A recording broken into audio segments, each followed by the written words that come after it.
My husband emptied our accounts for his girlfriend while I was away caring for my dying mother. He thought he'd left me with nothing. But when my lawyer revealed my hidden assets at the divorce hearing, Edward's face turned white as he realized I'd secretly been one step ahead all along. The courtroom fell silent as I watched Edward stare at the financial documents my lawyer had just placed before him. His attorney leaned over, whispering urgently in his ear, but Edward wasn't listening. Before we jump back in, tell us where you're tuning in from, and if this story touches you, make sure you're subscribed, because tomorrow I've saved something extra special for you.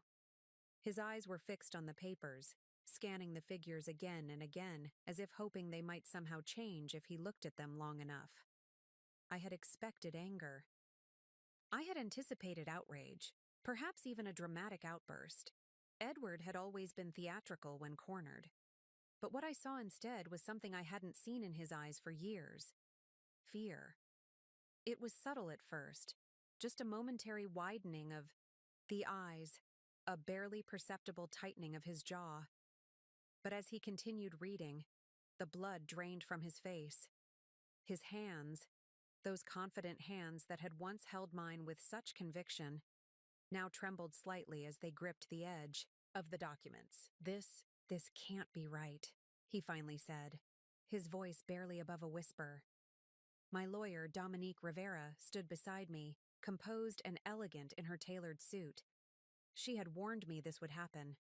This moment when Edward would realize that his carefully orchestrated plan to leave me destitute had not only failed but had backfired spectacularly.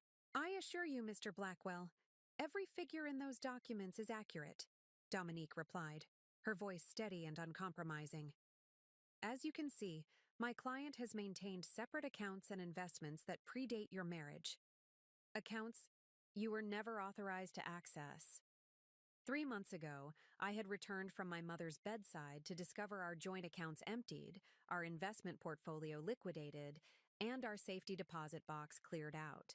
Edward had planned his exit meticulously, timing it perfectly with my absence. He had believed I would be too devastated by my mother's death, too emotionally fractured to fight back. He had been wrong. Now, watching him across the conference table, I felt no satisfaction, no vindictive pleasure. What I felt was something quieter, more profound, a sense of reclamation, of taking back not just financial security, but dignity. How did you do this? Edward asked, looking up at me directly for the first time since the meeting had begun. His voice held a note of genuine bewilderment, as if he couldn't reconcile the woman sitting before him with the one he thought he had married, the one he thought he could control. I didn't answer immediately. How could I explain that his betrayal hadn't shocked me as much as it should have? That somewhere, buried beneath years of compromise and self-doubt, I had always known this day might come. You taught me well, Edward, I finally said, my voice softer than I'd intended. You always said I should pay attention to the details.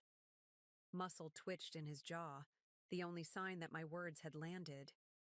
For years, he had belittled my interest in our finances, had dismissed my questions about our investments as naive, had patted my hand condescendingly whenever I'd asked about our retirement plans. Elizabeth will handle that, he'd tell his colleagues at dinner parties, with that charming laugh that had once made my heart flutter. She's more interested in her charities than boring financial talk. Those charities. The work he had dismissed, as mere hobbies, as diversions to keep me occupied while he built his empire. The very work that had connected me to Quinn Rodriguez, my cousin, a brilliant criminal lawyer who had first noticed the discrepancies in Edward's business dealings, who had gently suggested I might want to protect myself. Your wife has substantial assets that were never commingled with marital property, Dominique continued, addressing Edward's lawyer rather than him. Assets that have been carefully and legally maintained as separate property throughout the marriage. Edward's attorney, a sharp-faced man named Ashton Pierce, flipped through the documents with increasing agitation. This should have been disclosed. During discovery? He snapped. But there was no real confidence behind his protest. Everything was properly disclosed, Dominique replied smoothly. Perhaps you missed it in the documentation we provided last month. Page 37, if I recall correctly. It was a perfectly executed legal maneuver, burying the explosive information in a mountain of paperwork, knowing Edward and his attorney would skim over it, confident that they already knew the full extent of our financial situation. Edward looked at me again, his expression hardening. You planned this, he said. Not a question, but an accusation. All this time, you were planning this. The irony of his accusation wasn't lost on me. Edward, who had meticulously planned to drain our accounts while I sat at my dying mother's bedside. Edward, who had already signed a lease on a new apartment for himself and Kenna, his 27-year-old girlfriend from the marketing department. Edward, who had moved his most valuable possessions out of our home piece by piece over the course of months, thinking I wouldn't notice. No, Edward, I replied, maintaining eye contact despite the urge to look away. I was planning our future. You were planning your escape. His face flushed at that, the paleness giving way to an angry red that crept up his neck. I had seen that look before, when deals fell through, when subordinates challenged him, when the world refused to bend to his will. Once that look had made me retreat, eager to soothe, to placate. Now it simply confirmed what I already knew. Edward had never seen me as a partner, only as a possession. Miss Blackwell has been more than generous in her settlement offer, Dominique interjected, sliding another document across the table. Given the circumstances, I suggest you review it carefully. The circumstances she referred to so delicately were the fruits of Quinn's investigation.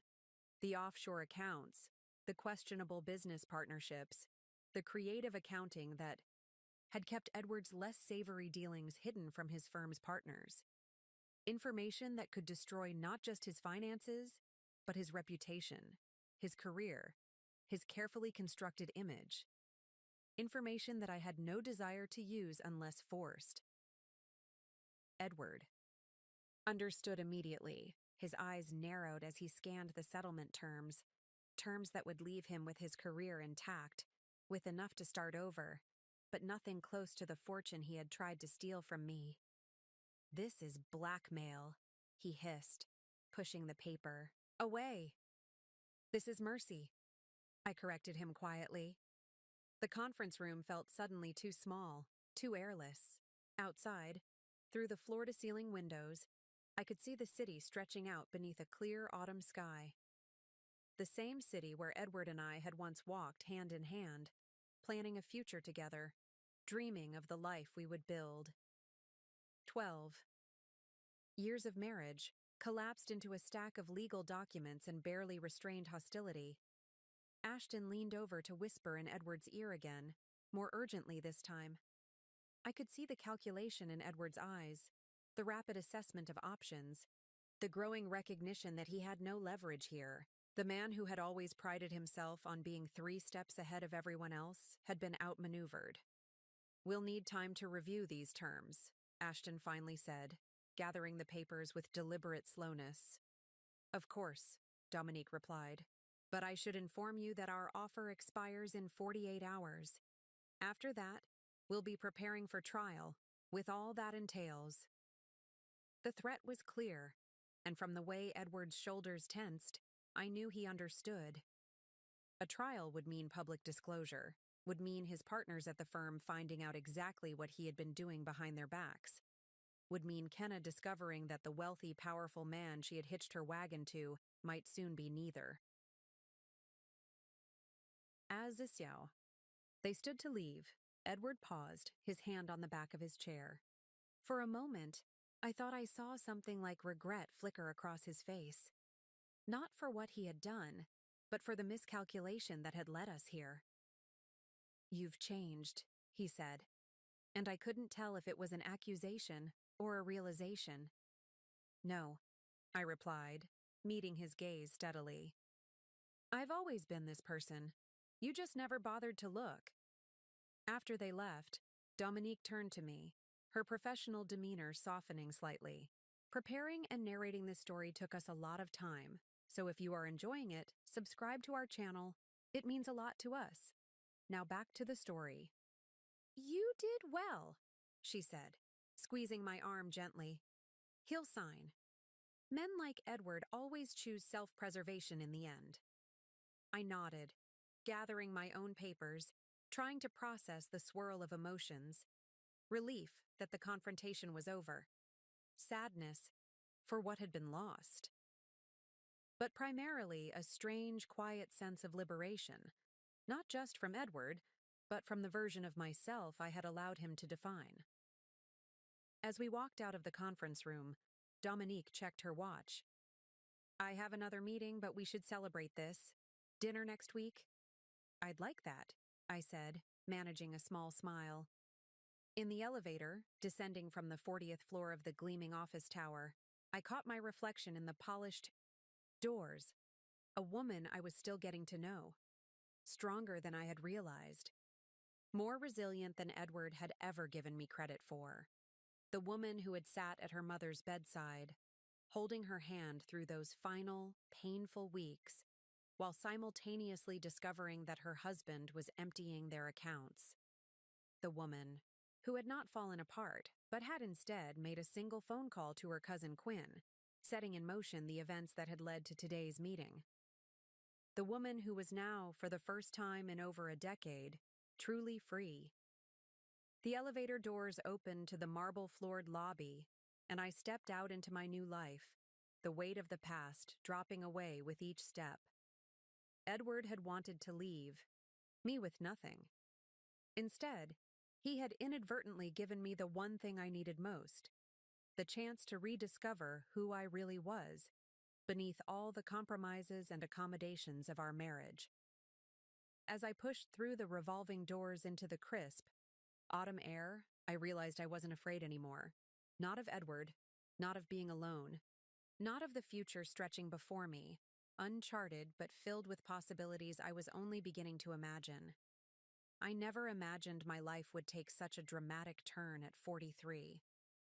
Standing outside that law firm, I felt like I was emerging from a long hibernation, disoriented but oddly energized, blinking in the sudden brightness of a world I'd stopped truly seeing years ago.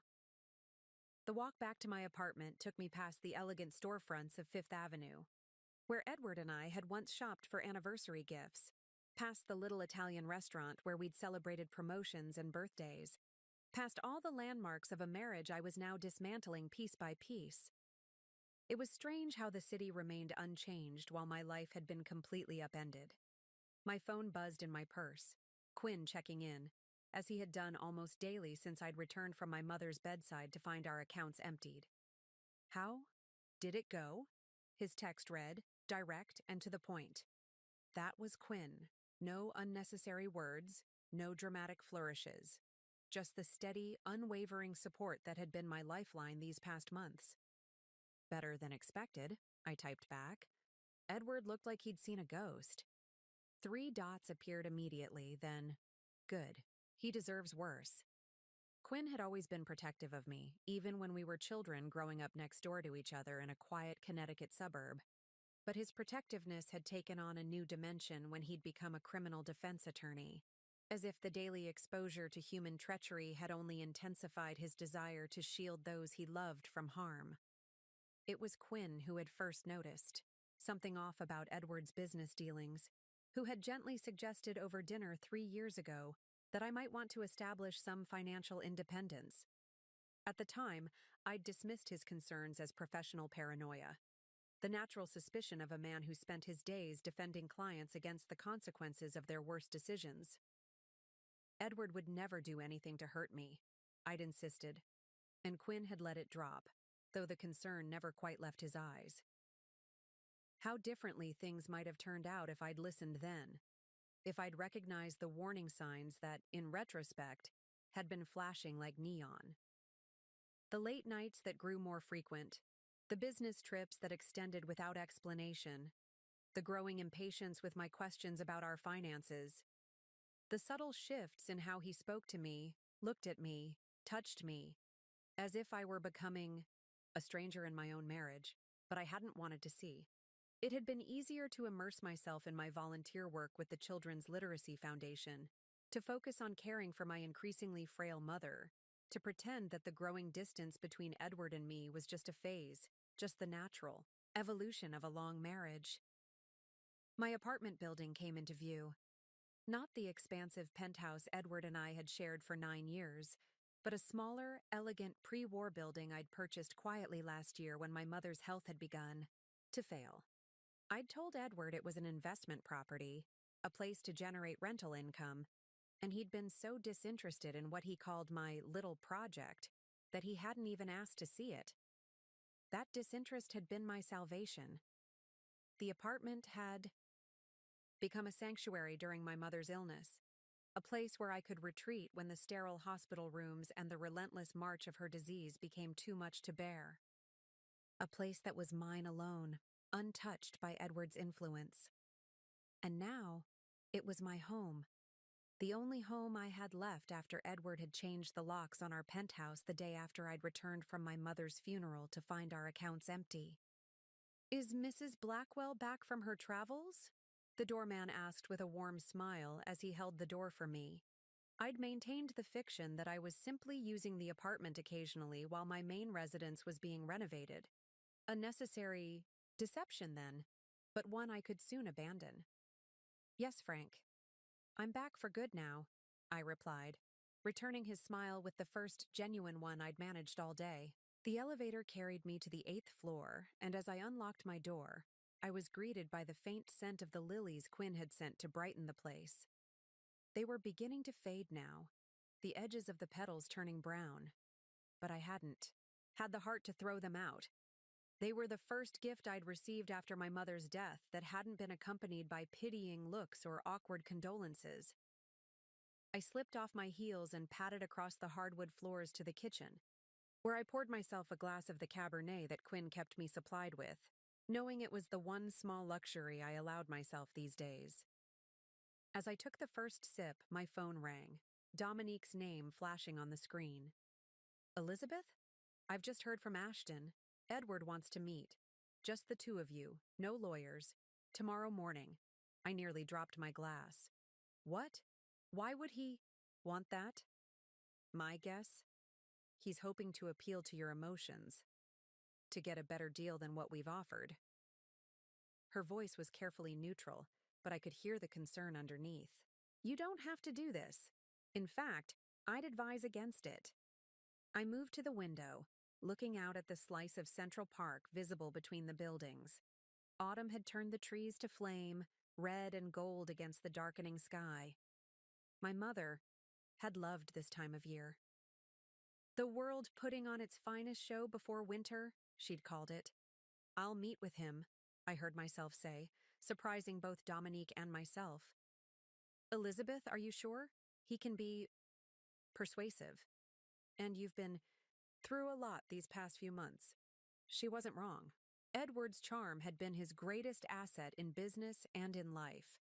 That ability to make you feel like the most important person in the room, to make you believe that your happiness was his only concern. It had taken me years to recognize it for what it was. Not genuine connection, but calculated manipulation, a tool he deployed precisely when it served his interests. "I'm sure," I said more firmly this time. "I need to do this, for closure, if nothing else." After a moment's hesitation, Dominique sighed. "All right, but call me immediately afterward. And remember, don't sign anything. Don't agree to anything. This is just a conversation." After we hung up, I remained by the window, watching the last of the daylight fade from the sky. Why did Edward want to see me? What did he hope to gain? The Edward I knew, or thought I knew, was not a man who admitted defeat gracefully.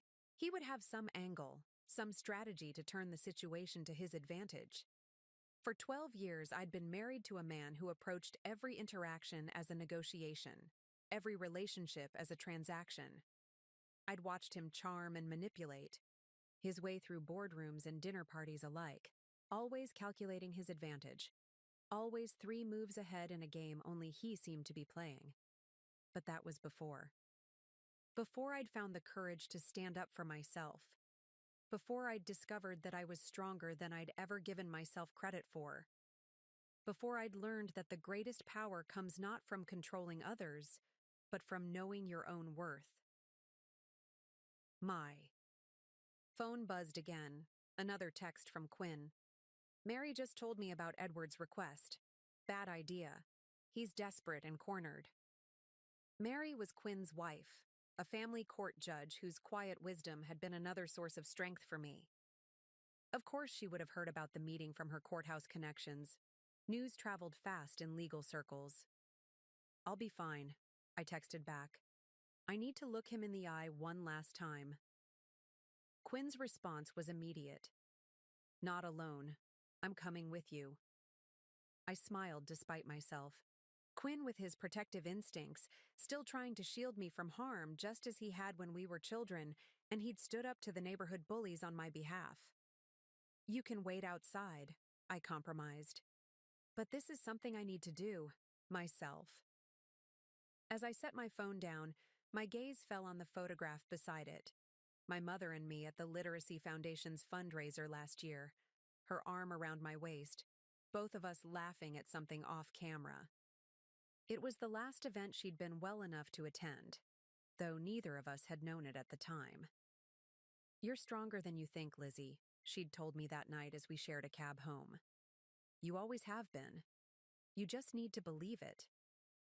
I hadn't understood what she meant then. I'd thought my life was settled, secure, a successful husband, meaningful volunteer work, a wide circle of friends. What more could I need? Now standing in an apartment Edward knew nothing about, preparing to face him with the full knowledge of his betrayal, I finally understood. Strength wasn't about having everything under control. It was about facing the unknown with courage.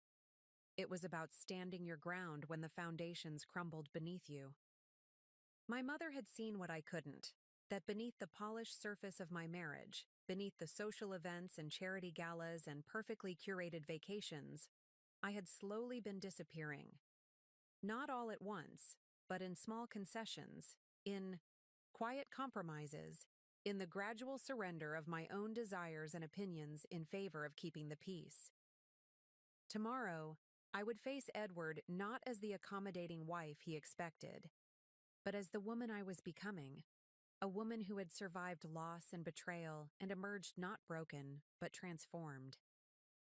I finished my wine and moved away from the window, from the fading light and gathering shadows. Tomorrow would bring its own challenges, its own tests of resolve. But for tonight, in this space that was mine alone, I would rest. I would prepare. And I would remember that while Edward had taken much from me, he hadn't taken everything. Not my dignity. Not my resilience. And certainly not my future. The day before my meeting with Edward, I found myself standing in the small study of my apartment, staring at the photographs that lined the built-in bookshelf. There were dozens of them, carefully curated snapshots of the life I had built with Edward over 12 years. Our wedding day, faces flushed with champagne and promise. Vacations on sun-drenched beaches and snow-capped mountains. Charity galas where we'd smiled for the society photographers, the perfect power couple. I had brought these photos with me when I moved to this apartment, telling myself I needed time to sort through them, to decide which memories were worth preserving. But in truth, I hadn't been ready to dismantle the visual evidence of my marriage, to admit that the story those photographs told had been, in many ways, a carefully constructed fiction. Now, with the reality of Edward's betrayal fully exposed, I could see these images for what they truly were, artifacts from a relationship that had been unraveling long before I was willing to acknowledge it. In photo after photo, I searched our expressions, our body language, looking for signs I had missed. When had his smile become performance rather than genuine joy? When had my eyes begun to hold that faint shadow of uncertainty? I took one frame, from the shelf, a candid shot taken at my mother's 70th birthday celebration 3 years ago. In it, Edward stood slightly apart from the family group, checking his phone while everyone else laughed at something my mother had said. I hadn't noticed it at the time or had chosen not to. Now it seemed painfully obvious. He had always been separate, always partially absent, even when physically present. My phone rang, startling me from my reverie. It was a number I didn't recognize. "Elizabeth Blackwell?" a woman's voice asked when I answered. "Yes, this is she. My name is Kenna Rutherford. I think we should talk."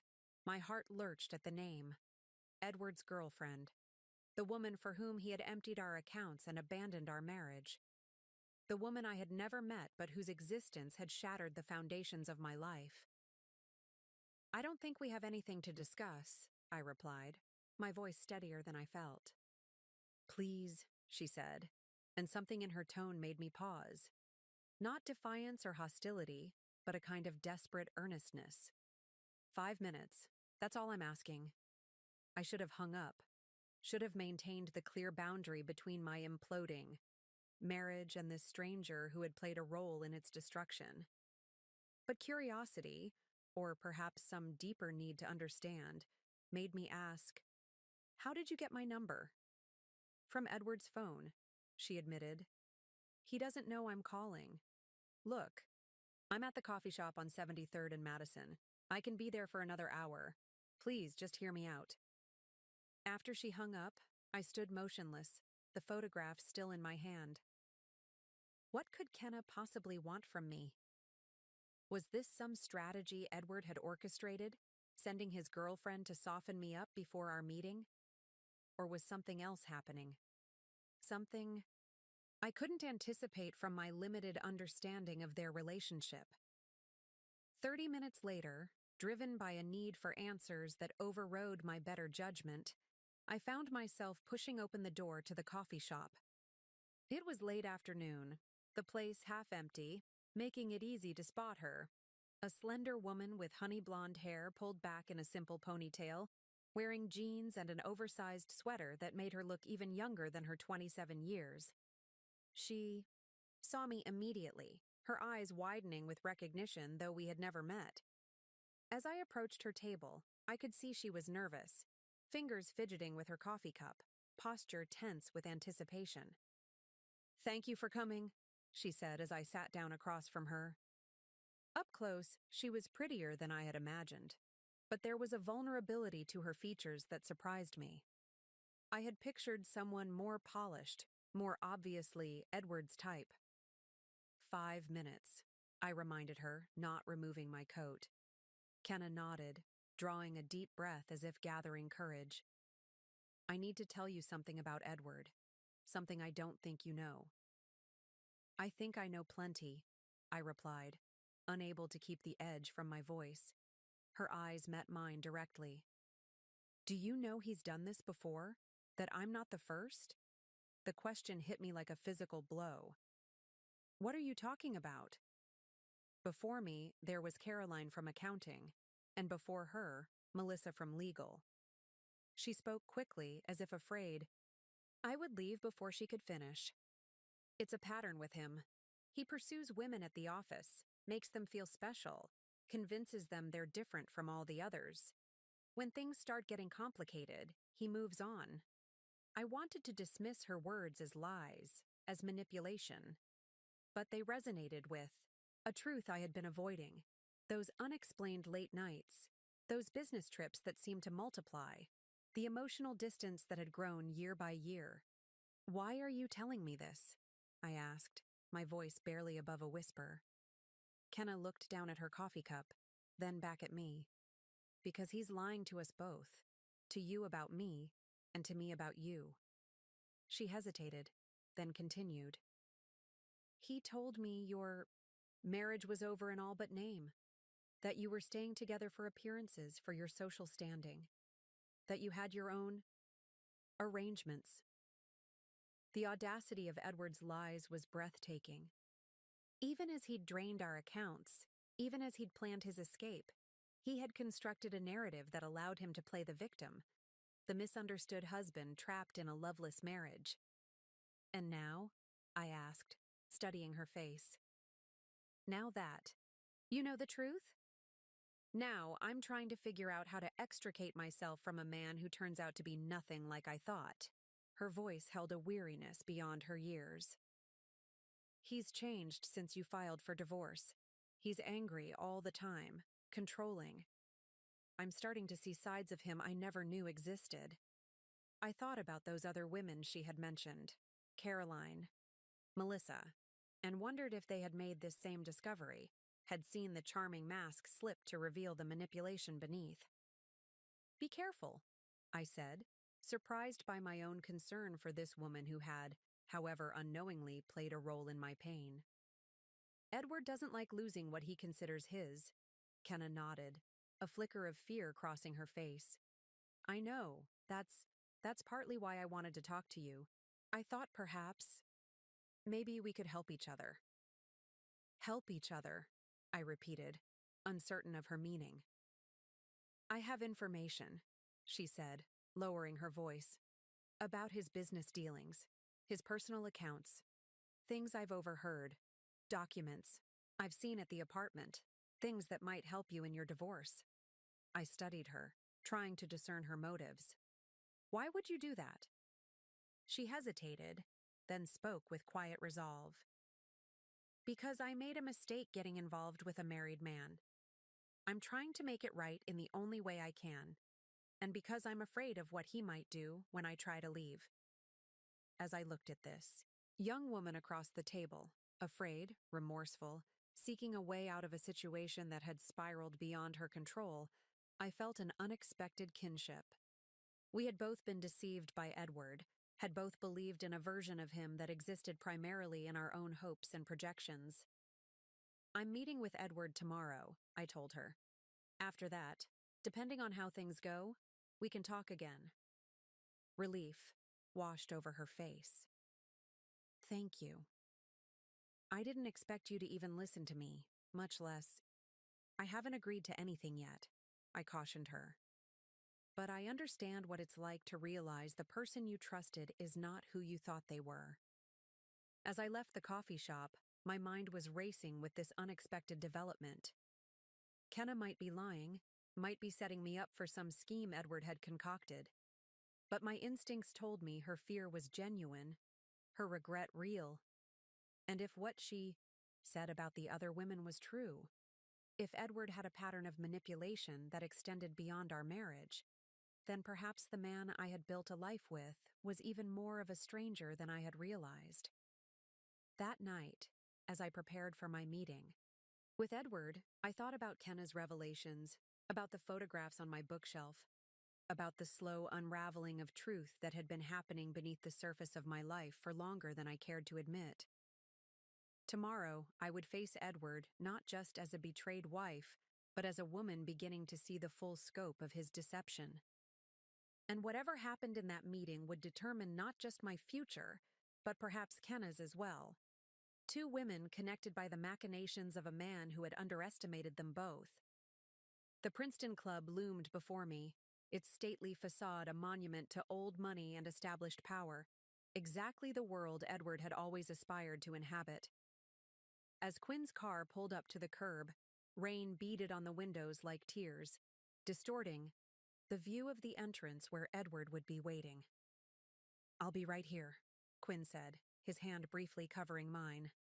Call me the second you're done, or if anything feels wrong. I nodded, squeezing his hand in return. I'll be fine.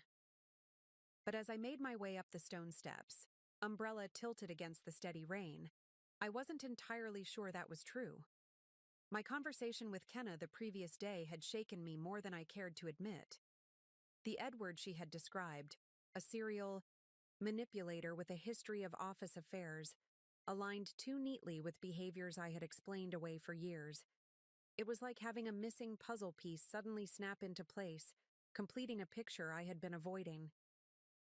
The doorman greeted me with practiced deference, directing me to a private dining room on the second floor. Each step up the grand staircase felt weighted, significant.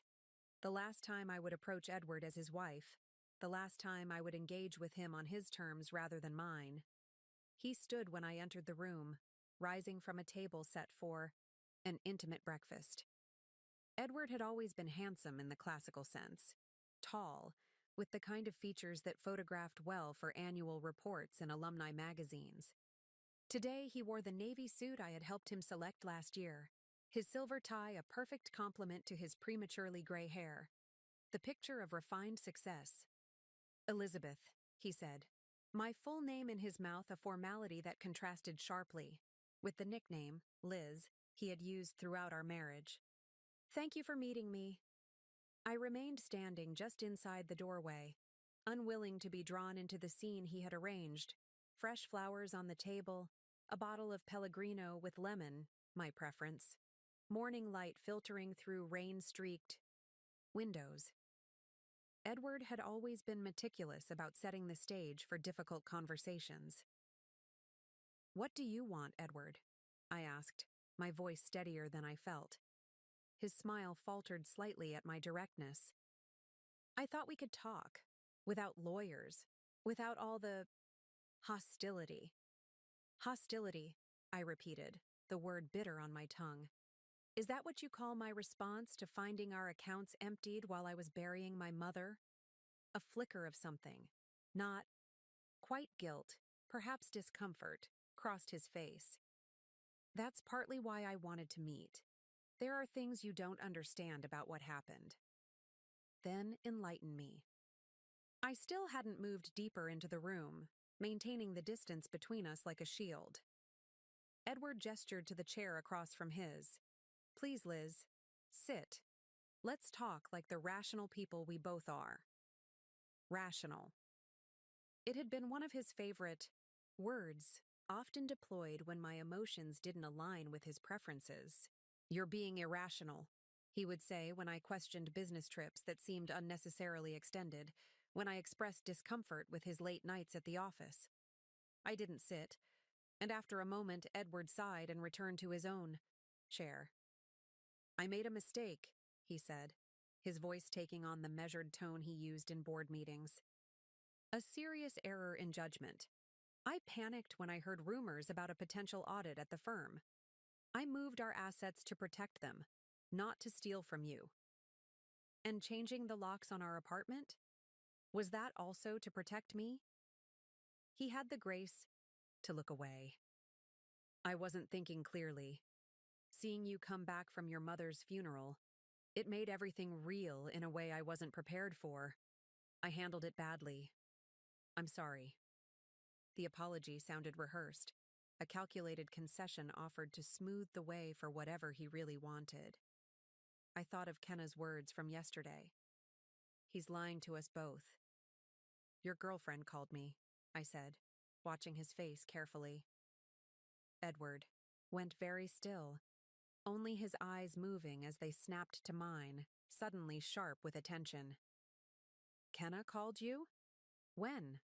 "Yesterday. She had some interesting things to say about your history with women at the firm." His expression closed off, the practiced vulnerability replaced by something harder. "Kenna is young, naive. She's confused about our relationship. She seemed quite clear about Caroline from accounting and Melissa from legal."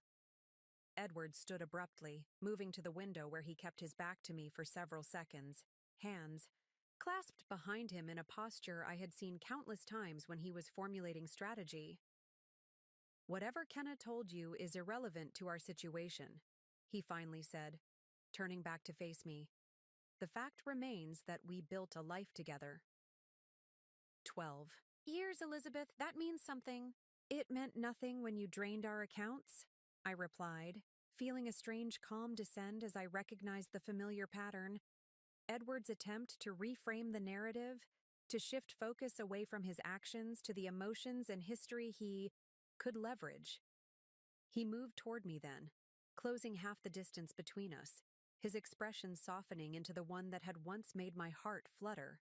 Concerned, intimate, created just for me. "I know I've hurt you. I know I've broken your trust, but we can rebuild.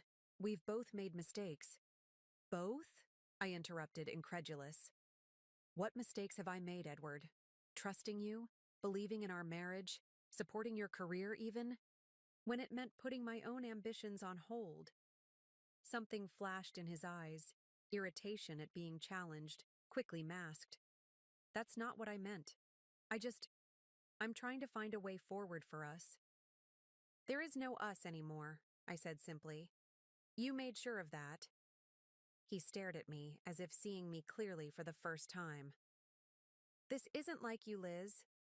This hardness, this unwillingness to even consider reconciliation. Is this Quinn's influence? Has he been poisoning you against me? The question was so perfectly Edward. The assumption that my stance could only be explained by someone else's influence, never by my own judgment or resolve. No one needed to poison me against you, Edward. You did that all by yourself. He stepped closer, and I resisted the urge to back away. Tell me what you want, then. Name your price.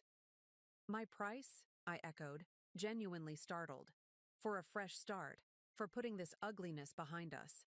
His voice had taken on the tone he used in negotiations. Reasonable, open to compromise, but with an undercurrent of calculation. I looked at him, really looked at him, and realized with sudden clarity that I felt nothing. Not anger, not love, not even regret. Just a profound emptiness where my feelings for him had once resided. There is no price, Edward. What I want is my freedom. What I want is for you to sign the settlement agreement and move on with your life. Edward's face hardened at my words, the mask of conciliation dropping away to reveal something colder, more calculating. He moved back to the table, picking up a leather portfolio I hadn't noticed before.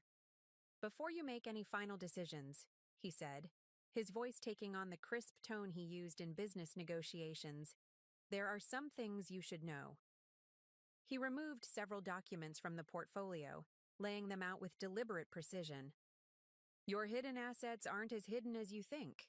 My heart stuttered, but I kept my expression neutral. I have no idea what you're talking about. Edward's smile was sharp-edged, reminiscent of the expression he wore when closing a difficult deal. The apartment on 73rd Street. The investment. Account with Meridian Partners. The foundation transfers. He tapped each document as he spoke, and I recognized them with a sinking feeling. Property records, account statements, financial transfers. Things that Quinn and Dominique had assured me were discreet, protected. Your cousin isn't the only one with resources, Edward continued, watching my face. Did you really think I wouldn't investigate? That I wouldn't find out what you've been hiding? I struggled to maintain my composure, even as my mind raced to understand how he had discovered information that should have been inaccessible to him. Those assets were never part of our marital property. They're mine, established with my inheritance long before we married. Perhaps, Edward conceded, but timing can be ambiguous. Funds can be commingled, and judges tend to take a dim view of assets deliberately concealed during divorce proceedings. I haven't concealed anything, I replied, anger rising to replace my momentary uncertainty. Everything has been properly disclosed to your attorney. Buried in thousands of pages of documentation, Edward countered. A strategy I might admire, under different circumstances. He collected the documents, returning them to his portfolio. But the question remains, what happens when I challenge these claims? When I force a thorough investigation of every transaction, every property, every account? I understood his threat clearly. Edward couldn't legally touch my separate assets, but he could drag the divorce through the courts for years, could create legal fees and complications that would drain the very resources I was trying to protect. What do you want, Edward? I asked, though I already knew the answer. A reasonable settlement, he replied smoothly. One that acknowledges my contributions to our life together, one that allows us both to move forward with dignity. Translation, he wanted money. More than the settlement Dominique had proposed, more than he deserved after what he had done. It was pure Edward, using information as leverage, turning even his own wrongdoing into a negotiating advantage. "I'll have Dominique contact Ashton," I said, moving toward the door. This meeting was over. "One more thing," Edward said, his voice stopping me before I could leave. "I've been offered a position in London. Senior partner, international division." I turned back, puzzled by this apparent non sequitur. "Congratulations."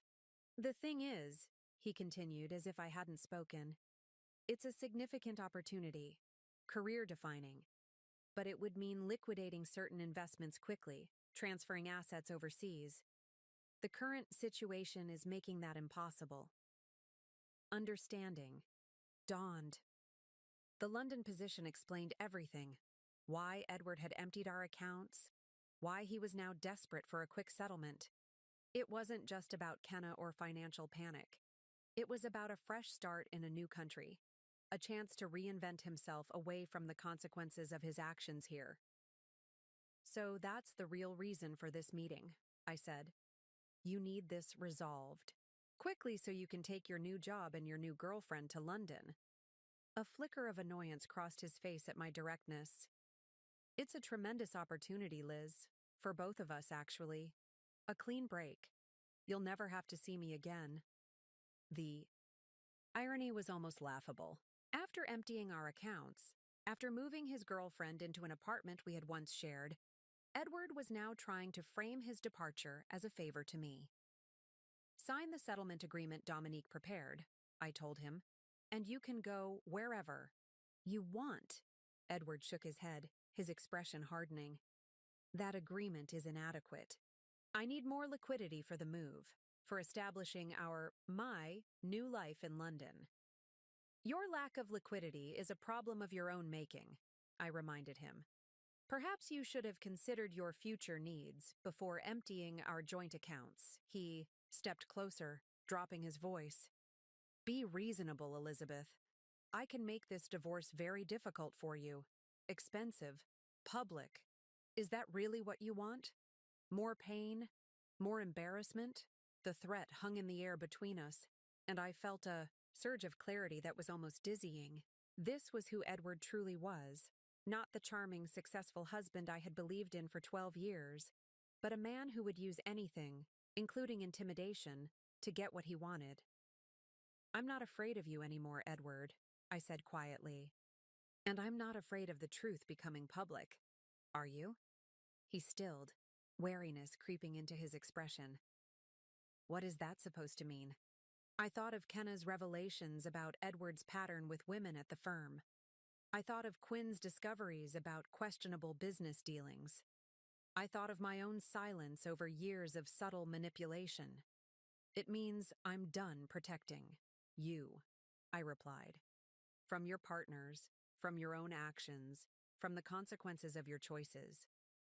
Edward studied me, as if seeing a stranger rather than the woman he had been married to for over a decade. "You've changed," he said finally. "No," I corrected him. "I've remembered who I was before you convinced me to be someone else." For a moment, something like genuine regret flickered across his face, but it was quickly replaced by the calculated look I had come to recognize all too well. "I'll have Ashton call Dominique," he said, turning away. "Perhaps we can find a creative solution." I left without another word, the heavy door of the private dining room closing behind me with a finality that felt appropriate. Outside, the rain had intensified, drumming against the club's windows with percussive insistence. As I descended the grand staircase, my phone buzzed with a text from Quinn. "Everything okay?" I paused at the bottom of the stairs, considering how to respond. The meeting had not gone as Edward had planned. He had expected to intimidate me, to leverage information for a more favorable settlement. Instead, he had revealed his own desperation, his need for a quick resolution. "On my way out," I texted back. "Need to talk. Edward knows about the apartment." Quinn's response was immediate. How? That was the question that troubled me most. How had Edward discovered information that should have been securely protected? Who had access to those records, those accounts? Who would have shared them with a man desperate to regain financial control? As I pushed through the heavy doors of the Princeton Club, the doorman rushing forward with an umbrella, another text arrived. Not from Quinn this time, but from Kenna. Need to see you urgently. He knows we talked. My stomach tightened with apprehension. If Edward knew about my meeting with Kenna, what else did he know? And more importantly, what might he do with that knowledge? Quinn was waiting at the curb, his car idling in the no parking zone, his expression clearing with relief when he saw me. I slid into the passenger seat, the warmth of the car a stark contrast to the chill that had settled inside me. That bad? Quinn asked, studying my face. Worse, I replied, showing him Kenna's text. Edward knows things he shouldn't know. About the apartment, about my meeting with Kenna.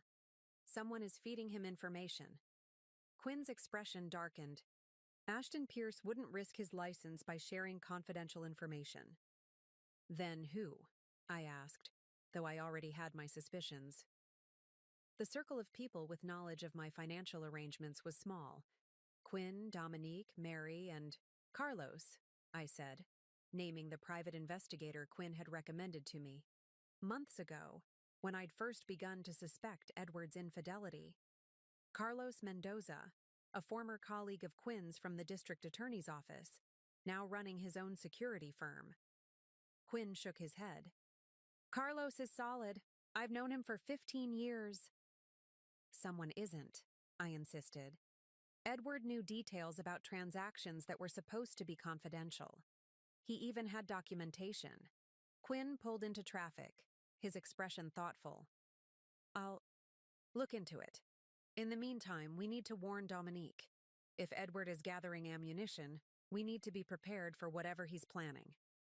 I nodded, looking out at the rain-slicked streets of Manhattan, at the people hurrying along the sidewalks under umbrellas and raincoats, leading lives that suddenly seemed enviably uncomplicated. What did he want?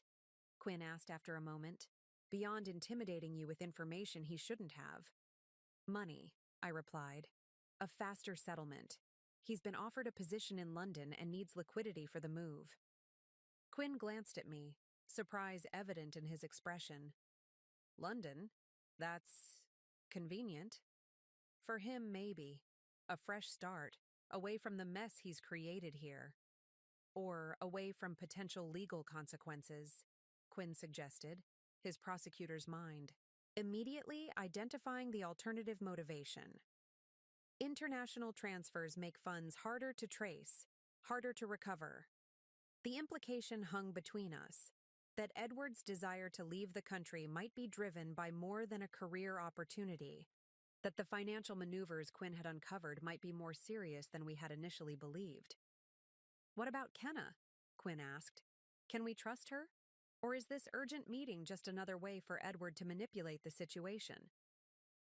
I considered the fear I had seen in Kenna's eyes yesterday, the genuine distress in her voice as she described Edward's changing behavior. I think she's afraid of him, I said. And I think that fear is legitimate. Quinn nodded, making a decision. I'll have Carlos meet us at your apartment. If there's a security concern, we need to address it immediately. As we drove through the rain-drenched city, I thought about the man I had just left, the husband I had once loved, now revealed as someone capable of threats, of intimidation, of using anything and anyone to achieve his goals. I had walked into that meeting believing I was prepared for whatever Edward might say or do. Now I wasn't so sure. The game had changed, the stakes had risen, and I had the uneasy feeling that the true complications were only just beginning to reveal themselves. As Quinn's car wound through the city streets toward my apartment, my mind drifted back to the beginning, to the day I'd met Edward Blackwell and how utterly charmed I had been by him. It was at a fundraising gala for the Children's Literacy Foundation, where I volunteered. I was 31 then, recently promoted at the investment firm where I'd worked since graduating from Wharton, full of ambition and idealism in equal measure. Edward, 5 years my senior, had attended the gala with one of the foundation's major donors.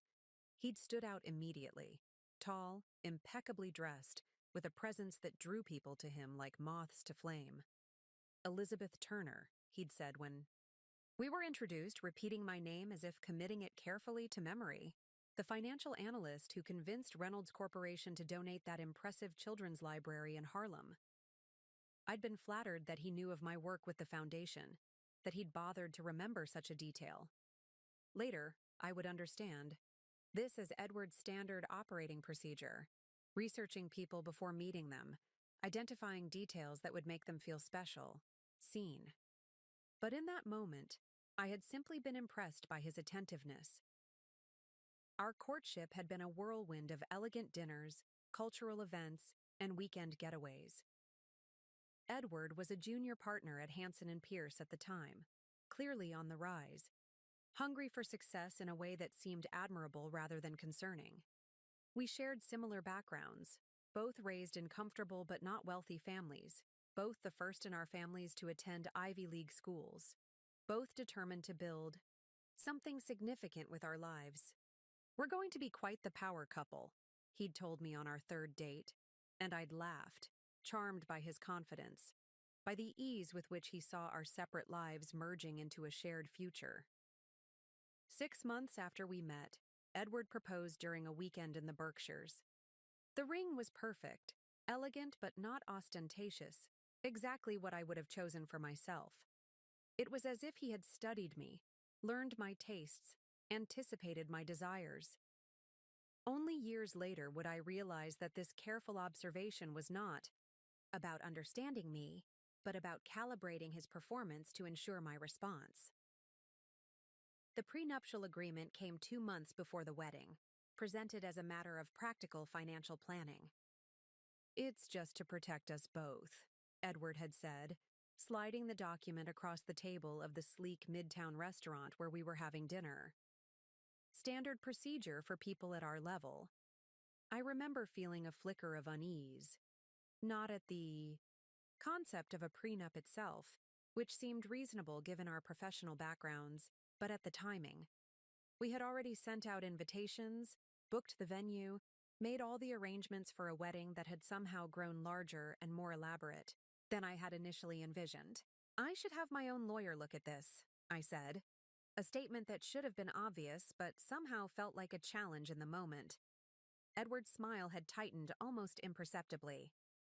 Of course, though Hansen & Pierce drafted it, so it's completely standard, nothing to worry about. I had asked Quinn to recommend someone, and that was how I first met Dominique Rivera, then a rising attorney at a midtown firm specializing in family law, now one of the city's most sought-after divorce lawyers. This is heavily weighted in his favor, Dominique had told me bluntly after reviewing the document. It essentially protects all of his future earnings and assets while providing minimal protection for yours. When I brought Dominique's concerns to Edward, his response had been a masterclass in manipulation. Not anger, not defensiveness, but hurt bewilderment.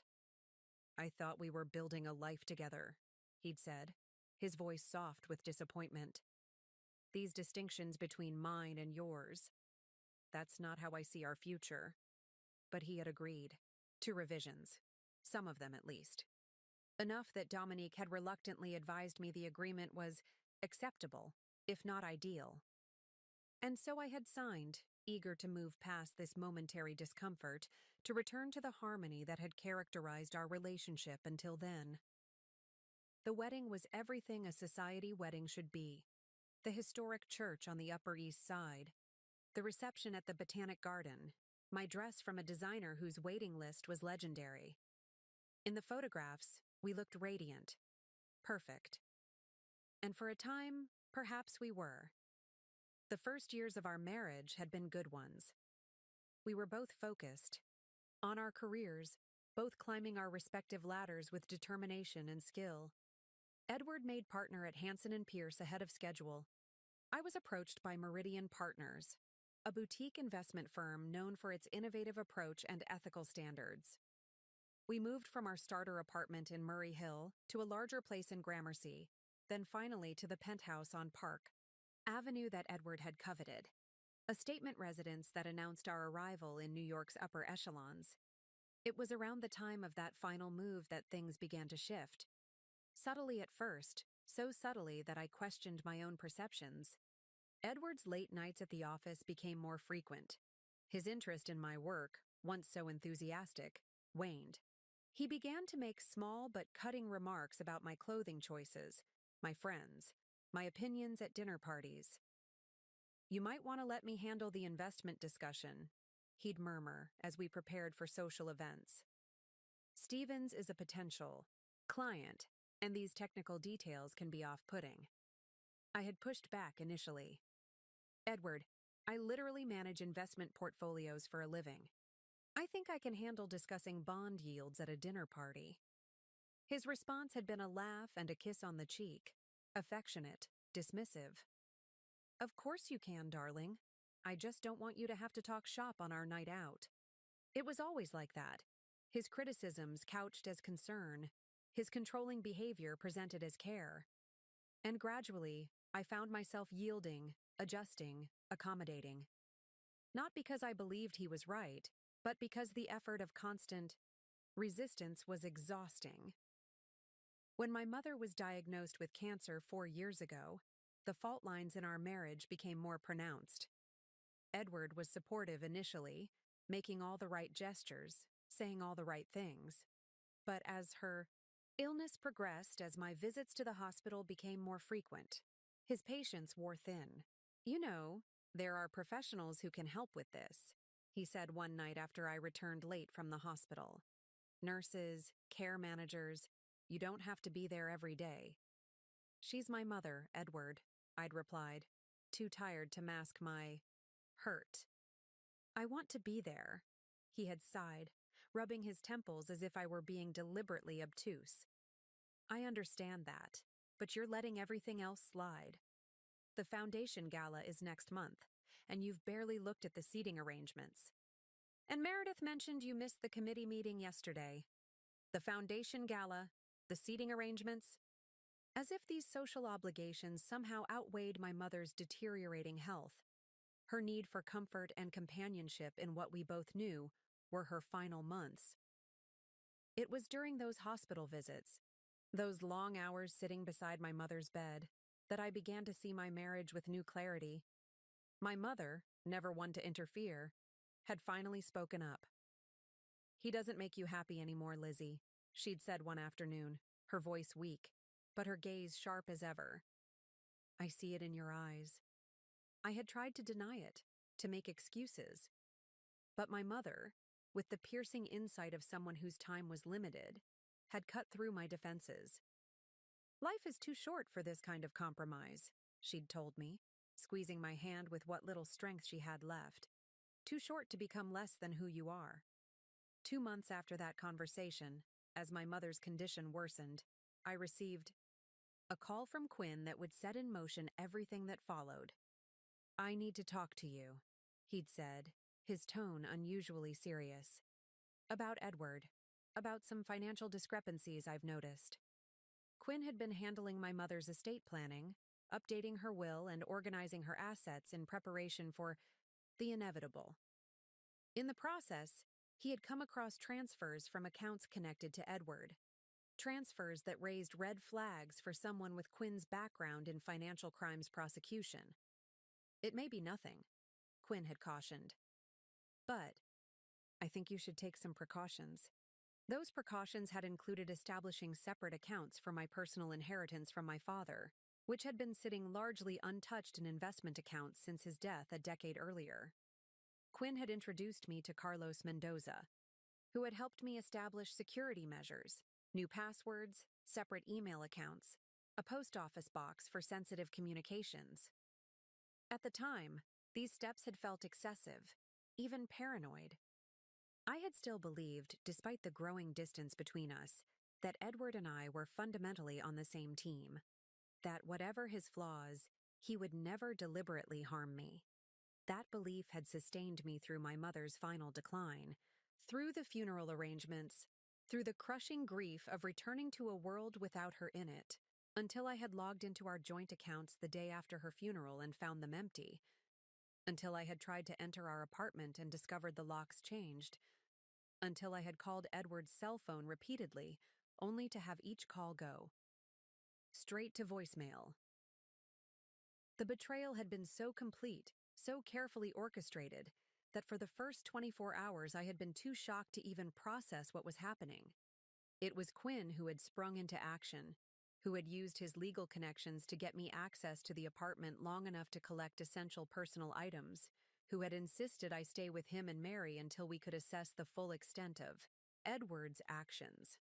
And it was Dominique who had taken one look at the prenuptial agreement, at the financial documentation, at the timing of Edward's moves, and had smiled the grim smile of someone who had seen this scenario before. He made one critical mistake, she'd told me during our first meeting in her office. He assumed you had no resources outside of what he knew about. That's where we'll start. Carlos Mendoza was already waiting at my apartment when Quinn and I arrived, his broad shoulders and close-cropped salt and pepper hair unmistakable even from a distance. He straightened as we approached, his expression grave. "Elizabeth, Quinn," he greeted us, his voice carrying the faint traces of a Bronx upbringing despite decades in more polished environments. "Let's talk inside." As Quinn unlocked the door, I noticed Carlos scanning the hallway, his eyes sweeping the space with the practiced efficiency of someone trained to identify threats. It was an unsettling reminder that my situation might have escalated beyond a bitter divorce into something potentially dangerous. Once inside, Carlos didn't waste time on pleasantries. "We have a problem," he said, taking a seat at my kitchen island. "Your digital security has been compromised." Quinn's posture stiffened. "How?" "We set up everything with encrypted channels, separate devices." "Spyware," Carlos cut in, his expression darkening. "Sophisticated stuff. Not the kind of thing an angry husband typically has access to.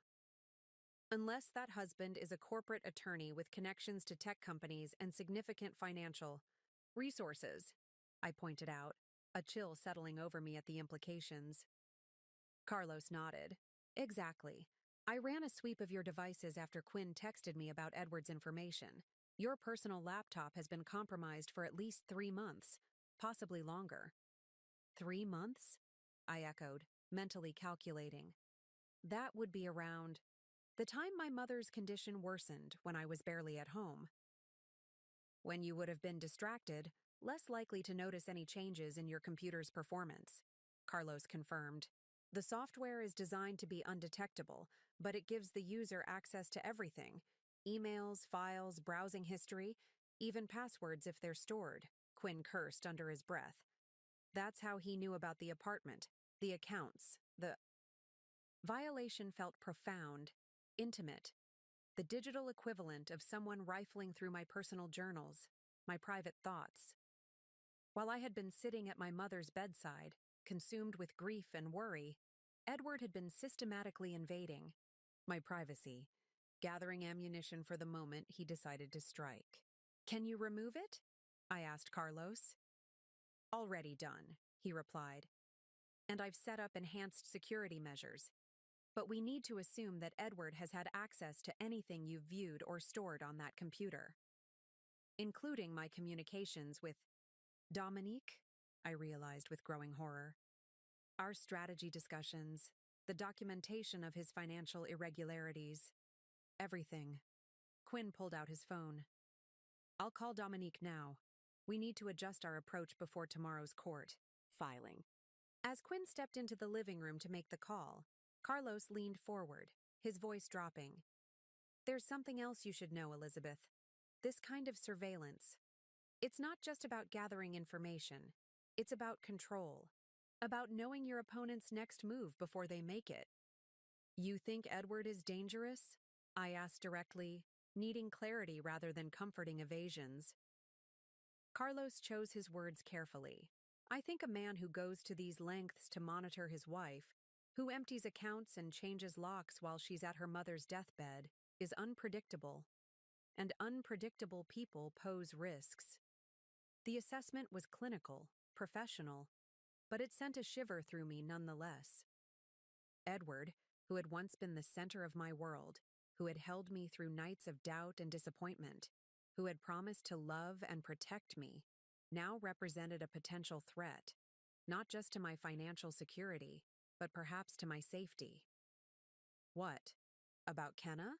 I asked, remembering her urgent text.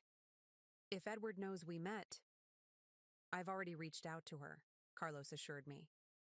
"Offered protection if she needs it. She's scared, Elizabeth. Says Edward's behavior has become erratic, controlling." Quinn returned, his expression grim. "Dominique wants to meet tonight. She's bringing in a forensic specialist to help assess what Edward might have learned and how it impacts our strategy." The weight of the situation pressed down on me. The invasion of privacy, the looming court battle, the potential danger to both Kenna and myself. For months I had been responding to Edward's actions, scrambling to protect what remained of my assets and dignity. Always defensive, always a step behind. "No," I said suddenly, the word emerging with unexpected force. "No more meetings, no more adjustments, no more playing catch-up." Quinn and Carlos exchanged glances. "What are you thinking?" Quinn asked cautiously.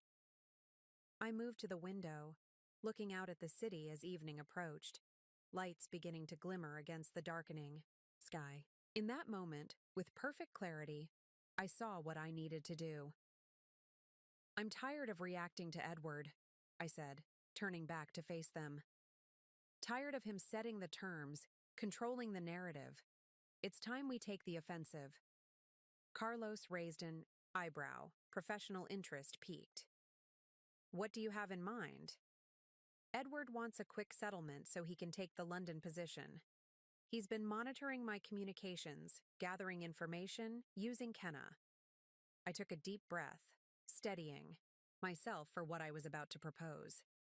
"So let's give him exactly what he wants, but on our terms."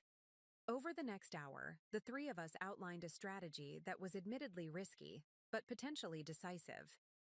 Instead of fighting Edward's demand for a faster settlement, we would embrace it, but with conditions carefully crafted to protect my interests while appearing to give him what he needed. We would use his own surveillance against him, feeding false information through channels we knew were compromised, while securing our actual communications through new, clean devices Carlos would provide. Most crucially, we would bring Kenna fully into our confidence, offering her protection and support in exchange for her cooperation in documenting Edward's behavior and business dealings. "This is aggressive," Quinn warned as we finalized the details. "If Edward realizes what we're doing, he—" "Won't," I interrupted with newfound confidence, "because he believes he already knows everything. His surveillance has made him overconfident, careless." Carlos nodded slowly, professional approval evident in his expression. "It could work. The best defense is often a good offense." As they prepared to leave, Quinn to brief Dominique, Carlos to set up our new secure communication system, I felt a strange sense of liberation. For the first time since discovering Edward's betrayal, I wasn't simply responding to disaster. I was taking control, shaping events rather than being shaped by them. "Are you sure about this?" Quinn asked at the door, concern evident in his eyes. "Once we start down this path—" "I'm sure," I replied, the decision settling into certainty within me. Edward thought he could leave me with nothing. He was wrong, and it's time he understands exactly how wrong. After they left, I stood in the quiet of my apartment, the weight of my decision both heavy and empowering. I thought of my mother's words from her hospital bed. "Life is too short for this kind of compromise, too short to become less than who you are." For years, I had compromised my ambitions, my perspectives, my very sense of self, gradually becoming less than who I truly was. Edward had encouraged this diminishment, had benefited from my increasing deference to his judgment and priorities. Even after discovering his betrayal, I had been reacting to his moves, playing by his rules. No more. My phone buzzed with a text from an unknown number, the secure line Carlos had set up for Kenna. Meeting place confirmed. We'll be there at 8. Looked at the clock. Just over an hour to prepare. I moved to my closet, selecting clothes not for their style or elegance, but for their practicality, their mobility. For what might lie ahead. As I changed, I caught sight of myself in the mirror, determined, focused, a woman I barely recognized and yet somehow knew intimately. The woman I had been before Edward, before the years of subtle undermining had clouded my confidence. The woman my mother had seen even when I couldn't see her myself. The choice I was making carried risks, legal, financial, perhaps even physical. Edward, cornered and exposed, might become truly dangerous rather than merely threatening. But the alternative, continuing to react, to defend, to diminish myself in the face of his machinations, was no longer acceptable. My phone buzzed again, Quinn this time, on the new secure line. Dominique is on board. Mary, too. We've got your back. I texted back a simple, thank you, gratitude welling for these people who had stood by me, who had seen my strength even when I doubted it myself. Outside, rain had begun to fall again, pattering against the windows like gentle applause. I gathered my things, the documents Carlos had prepared, the recorder disguised as a stylish pen, the new phone with its encrypted communications. Tonight would set in motion events that could not be undone, would commit us all to a course of action with uncertain outcomes. But as I left the apartment, locking the door behind me, I felt none of the anxiety that had become my constant companion these past months. Instead, there was only resolve, clarity, and the quiet certainty that I was, at last, reclaiming not just my assets, but myself. Edward had made the critical mistake of underestimating me, of believing that the woman he had systematically diminished over years of marriage was the only version of me that existed. He was about to discover how wrong he had been. As I stepped out into the rain-washed evening, I thought again of my mother's words. Life is too short to become less than who you are. Tonight, I would begin becoming more. The cafe where I was meeting Kenna was tucked away on a quiet side street in the West Village, far from Edward's usual haunts, from the sleek midtown restaurants and Upper East Side establishments where we had spent most of our married life. It was a deliberate choice, a place where neither of us would be recognized, where Edward's network of business associates and social connections would not reach. The rain had eased to a gentle mist by the time my taxi pulled up outside. Through the window, I could see Kenna already waiting, seated at a corner table partially obscured by a lush potted plant. She was dressed casually in jeans and an oversized sweater, her blonde hair pulled back in a simple ponytail, a stark contrast to the polished, designer-clad woman I had imagined when I first learned of her existence. As I approached her table, I noticed the subtle signs of stress, the slight redness around her eyes, the nervous way she turned her coffee cup in continuous small circles, the smartphone placed face up beside her hand, checked compulsively every few seconds. "Thank you for coming," she said as I slid into the chair across from her. "I wasn't sure you would." "You said it was urgent," I replied, studying her face. Up close, she looked even younger than her 27 years, vulnerable in a way that stirred an unexpected protective instinct. She glanced around the cafe before leaning forward. "Edward knows we met. He went through my phone last night while I was in the shower. He saw the call log and he wasn't happy." The careful neutrality of that phrase, "wasn't happy," spoke volumes. I recognized the euphemism, had used similar ones myself over the years to describe Edward's coldness, his cutting remarks, his ability to fill a room with tension without raising his voice. "Did he hurt you?" I asked directly. Kenna's eyes widened. "Not physically. Edward would never—" She trailed off, perhaps hearing the automatic defense in her own words, the same defense I had offered to concerned friends during the darker periods of my marriage.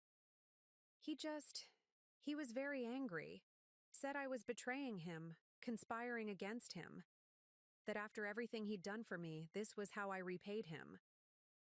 Her hands trembled slightly as she reached for her coffee cup. He's different now.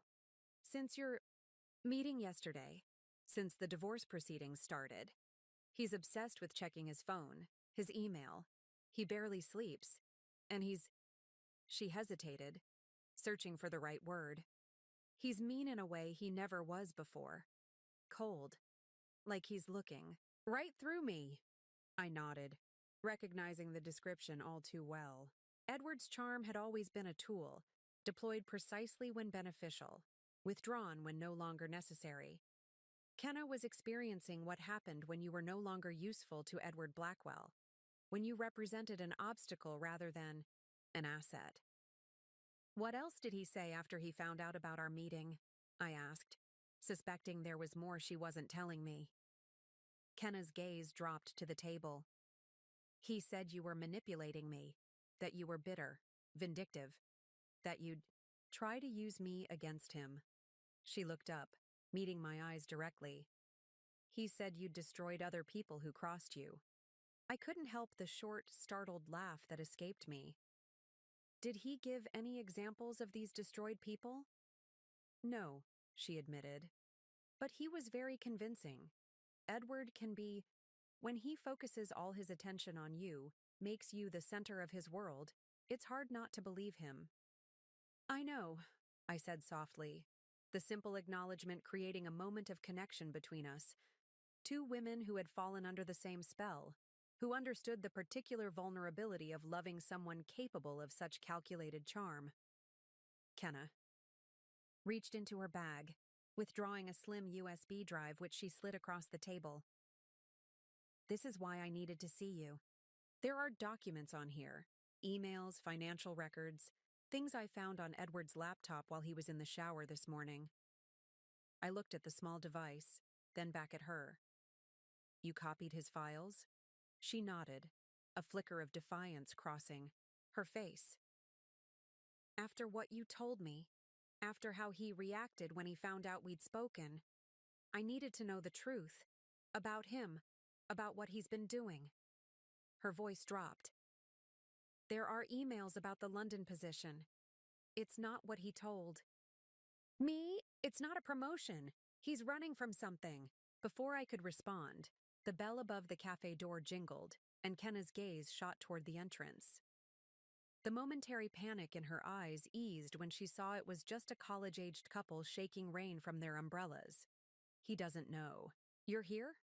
I asked, though the answer seemed obvious from her reaction. No. I told him I was meeting a friend from work, but he's been tracking my phone. I left it at my friend's apartment before coming here. The subterfuge showed a level of caution, of strategic thinking, that surprised me. Perhaps Kenna was more resilient than I had initially given her credit for. Have you looked at everything on this drive? I asked, picking up the USB but not yet pocketing it. Some of it, she replied. Enough to know it's not good.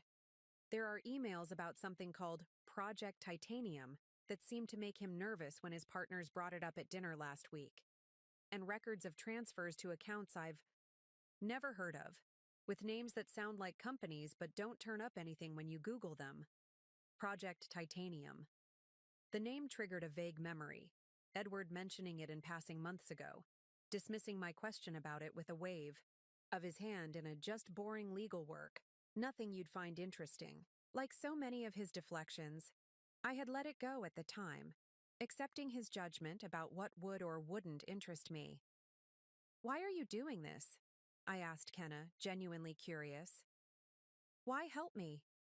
She was silent for a moment, her fingers returning to their nervous rotation of the coffee cup. When I met Edward, he was everything.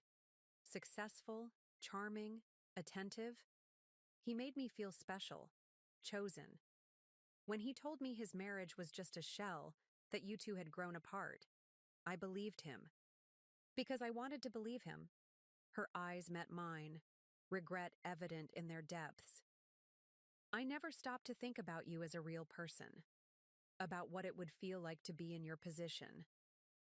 And then when I saw him after your meeting yesterday, saw how coldly he talked about cleaning out your accounts while you were with your dying mother, she shook her head. I realized I didn't know him at all, and that scared me. It was painfully familiar, the gradual disillusionment, the growing recognition that the charming man you had fallen for was capable of calculated cruelty, of using people as means to ends rather than as beings worthy of care and respect. He's never going to let me go easily, Kenna continued, her voice barely above a whisper. I know too much now. I've seen too much. The only way out is to... She trailed off, unable or unwilling to complete the thought. To make sure he can't hurt either of us again, I finished for her. She nodded, relief evident in her expression, relief at being understood, at not having to explain the fear that came with recognizing what Edward truly was. The information on this drive, I said, finally slipping it into my purse. It could help with that, but using it carries risks, for both of us. I know, Kenna replied, a newfound steadiness in her voice. But staying with him, pretending, I don't see what he is, that's a bigger risk. The maturity of her assessment surprised me again. I had initially imagined her as a naive young woman, seduced by Edward's charm and status. But there was a core of strength in her, a clarity that perhaps came from seeing Edward without the years of gradual manipulation that had clouded my own perspective. Carlos Mendoza, I said, writing the name and number on a napkin and sliding it across the table. He's a security consultant working with me. If you feel unsafe, if Edward's behavior escalates, call him, day or night. Kenna took the napkin, folding it carefully before tucking it into her wallet. What happens now? With the divorce? With everything? Now, I said, feeling the weight of the USB drive in my purse, the weight of the decision I had made earlier that day. We stop reacting to Edward. We start acting on our own terms. As I outlined the strategy Quinn, Carlos, and I had developed, the controlled flow of information, the careful documentation, the coordinated legal approach, I saw something shift in Kenna's expression. Fear didn't disappear, but it was joined by something stronger, more resolute. He'll fight back, she warned. When Edward feels cornered, he gets dangerous. I know, I acknowledged. That's why we need to be prepared for anything. That's why we need to move quickly, decisively. Outside, the rain had stopped completely, leaving the streets glistening under the streetlights. As we prepared to leave, Kenna hesitated, then asked the question that perhaps had been on her mind throughout our conversation. After everything he's done, after everything you know now, do you hate him? I considered the question carefully, searching my feelings for the man who had been the center of my world for 12 years. No, I said finally. I don't hate Edward, but I see him clearly now. And that's more dangerous to him than hatred could ever be. The following morning dawned crisp and clear, the rain-washed streets of Manhattan gleaming in the early sunlight as I made my way to Dominique's office. I carried the USB drive Kenna had given me in my purse, its small weight seemingly disproportionate to its potential impact on our case against Edward. Dominique's corner office on the 38th floor of a midtown tower offered a panoramic view of the city, but today neither of us was interested in the scenery. She sat across from me at her conference table, scrolling through the files from Kenna's USB drive on her laptop, her expression growing increasingly grave. This is substantial, she said finally, looking up at me. The offshore accounts, the irregular transfers, the emails about Project Titanium, it confirms everything Quinn suspected and more. Can we use it? I asked, the question that had kept me awake most of the night. Dominique sighed, closing her laptop. That's complicated. The information was obtained without Edward's knowledge or consent. There are serious questions about admissibility. But it's real, I pressed. It proves what he's been doing. It's not just about what's true, Elizabeth. It's about what's legally actionable. She leaned forward, her expression serious. Using illegally obtained evidence can backfire spectacularly. It could damage our case, your credibility, even expose Kenna to potential legal consequences. This was the first major obstacle in our new offensive strategy. The realization that the smoking gun Kenna had provided might be too hot to handle in court. So we have proof of Edward's financial misconduct, but we can't use it? The frustration in my voice was unmistakable. I didn't say that, Dominique replied, a hint of the strategic brilliance that made her one of the city's top divorce attorneys emerging in her smile.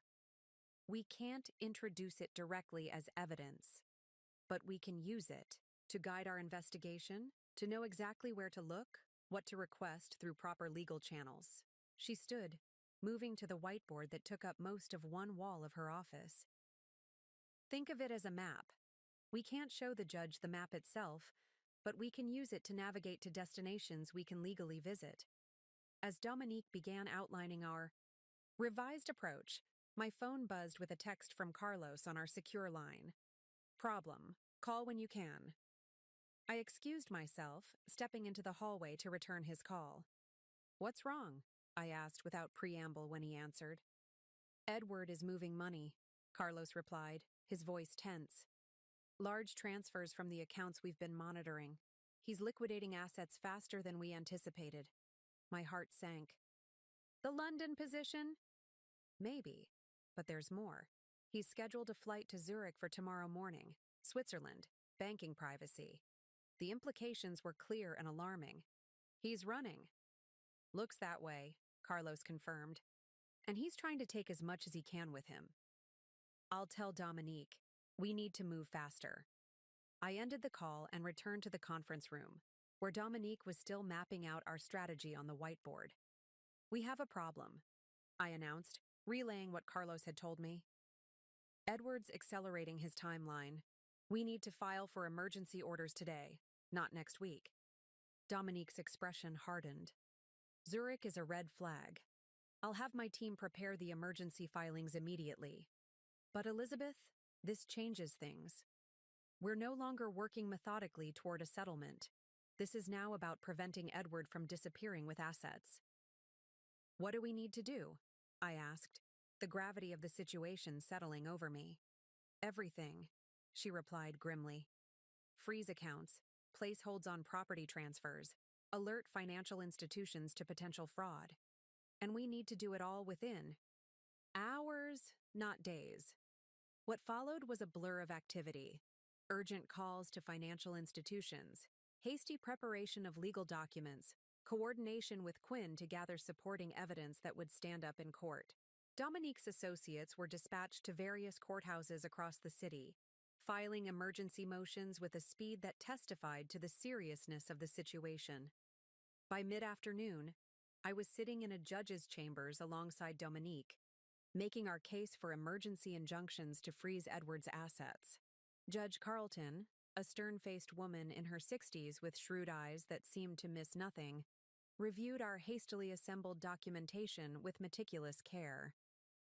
These are serious allegations, Ms. Rivera, she said finally, looking up from the papers. And your evidence, while suggestive, is not conclusive. We understand, Your Honor, Dominique replied. That's why we're only seeking temporary restraining orders until a full hearing can be held. Given Mr. Blackwell's scheduled flight to Switzerland tomorrow, and the substantial financial transfers already in progress, we believe there is legitimate concern about dissipation of marital assets. Judge Carlton turned her attention to me. Mrs. Blackwell, are you aware of the potential consequences if these allegations prove unfounded? Interfering with your husband's legitimate business activities could expose you to significant liability. I met her gaze steadily. I understand, Your Honor. But I also understand what's at stake if we don't act now. The judge studied me for A long moment, then nodded almost imperceptibly. I'll grant temporary restraining orders on the domestic accounts and properties, but I don't have jurisdiction over the Swiss banking system, Ms. Rivera, as I'm sure you're aware. The domestic freezes will help significantly, Your Honor, Dominique acknowledged. Thank you. As we left the courthouse, I felt a mixture of relief and anxiety. We had won a partial victory, enough to slow Edward down, but not enough to stop him completely. And in the process, we had abandoned our carefully crafted strategy for a desperate rush to prevent immediate disaster. What happens now? I asked Dominique as we descended the courthouse steps. Now we wait for Edward's reaction, she replied. He'll be notified of the freezes within hours. When he realizes what's happening. She didn't need to finish the sentence. We both knew that Edward, cornered and desperate, might become truly dangerous. My phone buzzed with a call from Quinn. I just heard from Mary, he said when I answered. The court granted the TROs? Only for the domestic accounts, I confirmed. Not enough to stop him completely. It might be enough to change his plans, Quinn suggested. Force him to delay, regroup, buy us time. Or it might push him to more desperate measures, I countered, voicing the fear that had been growing since we'd learned of Edward's accelerated timeline. Quinn was silent for a moment. Have you heard from Kenna today? The question sent a chill through me. In the rush of emergency filings and court appearances, I hadn't thought to check on her. No. Why? Mary overheard something at the courthouse. Edward's attorney was talking about a troublesome witness who needed to be managed. It might be nothing, but it might be Edward realizing that Kenna was cooperating with me, that she represented a threat to his plans. I'll try to reach her, I promised, ending the call. I dialed the number Carlos had set up for Kenna, but it went straight to voicemail. I sent a text to the same number. Need to talk urgently. Please call. Dominique was watching me with concern. Problem? Maybe, I replied, trying again with the same result. Kenna's not answering. And Quinn heard something concerning about Edward planning to manage a troublesome witness. That could mean many things, Dominique said carefully. Legal witness preparation is often called management. But we both knew Edward's version of management might extend beyond legal boundaries, especially now that he was aware of the court orders, aware that his plans were being actively thwarted. My phone rang, not Kenna, but Carlos. Elizabeth, we've got another issue. The computer monitoring we set up on Edward's devices shows he's been researching one-way flights to countries without extradition treaties. The implication was clear and alarming. He's not just going to London. He's planning to disappear completely. Looks that way, Carlos confirmed. And there's more. He's made multiple calls today to a number associated with a private security firm known for, let's call it, aggressive asset recovery. My blood ran cold. You think he's hiring someone to recover assets? From whom? From anyone he believes. Might be holding them, Carlos replied grimly. Including you, and possibly Kenna. The full dimensions of our failure became clear in that moment.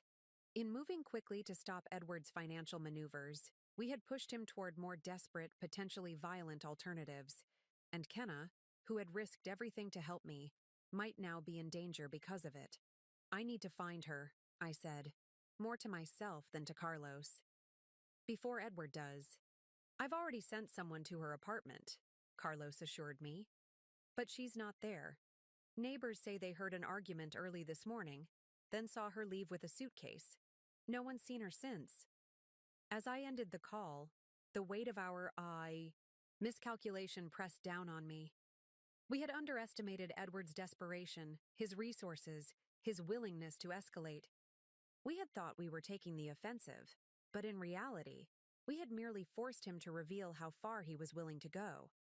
And now Kenna was missing, possibly in danger, while Edward was preparing to flee the country with whatever assets he could salvage.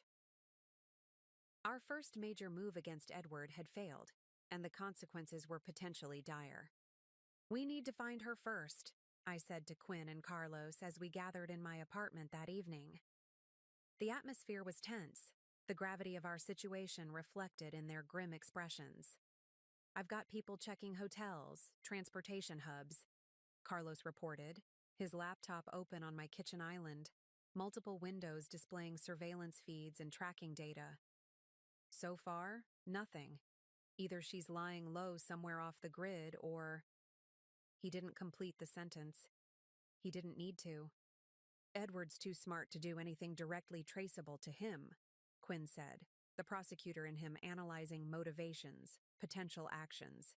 "Especially now, with court orders in place and scrutiny on his movements." "But he's desperate," I countered. "The freezes on his domestic accounts, the restraining orders on property transfers, they've disrupted whatever exit strategy he was planning. And Kenna represents a significant threat to him, especially if she has more evidence we haven't seen yet." Carlos's phone buzzed. He checked the message, his expression shifting. "My contact at the private security firm Edward reached out to says he was looking for asset retrieval and secure transport services. Paid in cash, scheduled for tonight." The implications were clear and chilling. Edward was planning to recover something, or someone, and transport them securely. "Tonight. We need to adapt," I said, a strange calm settling over me despite the urgency of the situation. "We've been reacting to Edward's moves, even when we thought we were being proactive. That ends now." Quinn raised an eyebrow. "What are you suggesting?" I moved to the window, looking out at the city lights glimmering against the night sky. "Edward thinks he understands me. He thinks he knows how I'll respond, what resources I have, what I'm willing to do." I turned back to face them. "That's his weakness. He's never really seen me clearly, never understood what I'm capable of." Over the next hour, we developed a new approach. Not a defensive posture guarding against Edward's next move, but a genuine, offensive strategy that would force him to respond to us. It was bold, possibly risky, but it played to our strengths while exploiting Edward's growing desperation and overconfidence. First, Carlos would use his contacts to spread information through channels Edward monitored, suggestions that Kenna had secured additional evidence and placed it in a safe deposit box at a specific bank.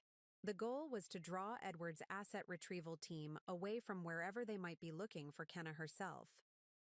Second, Quinn would coordinate with Mary to expedite additional court orders targeting Edward's partners at Hansen and Pierce, creating legal complications that would force them to distance themselves from whatever Edward was planning.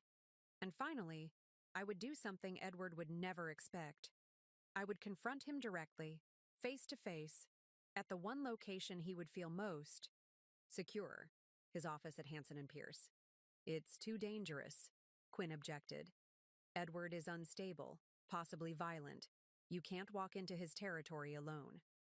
"I won't be alone," I replied, my voice steady with newfound resolve. "Carlos will have people nearby, and I'll be wearing a recording device. If Edward threatens me, admits to anything illegal, we'll have it documented." "And what exactly do you hope to accomplish by confronting him?" Quinn pressed, his concern evident. "Three things," I said. "First, to keep his attention focused on me, not on finding Kenna. Second, to push him into making mistakes, saying things he shouldn't say.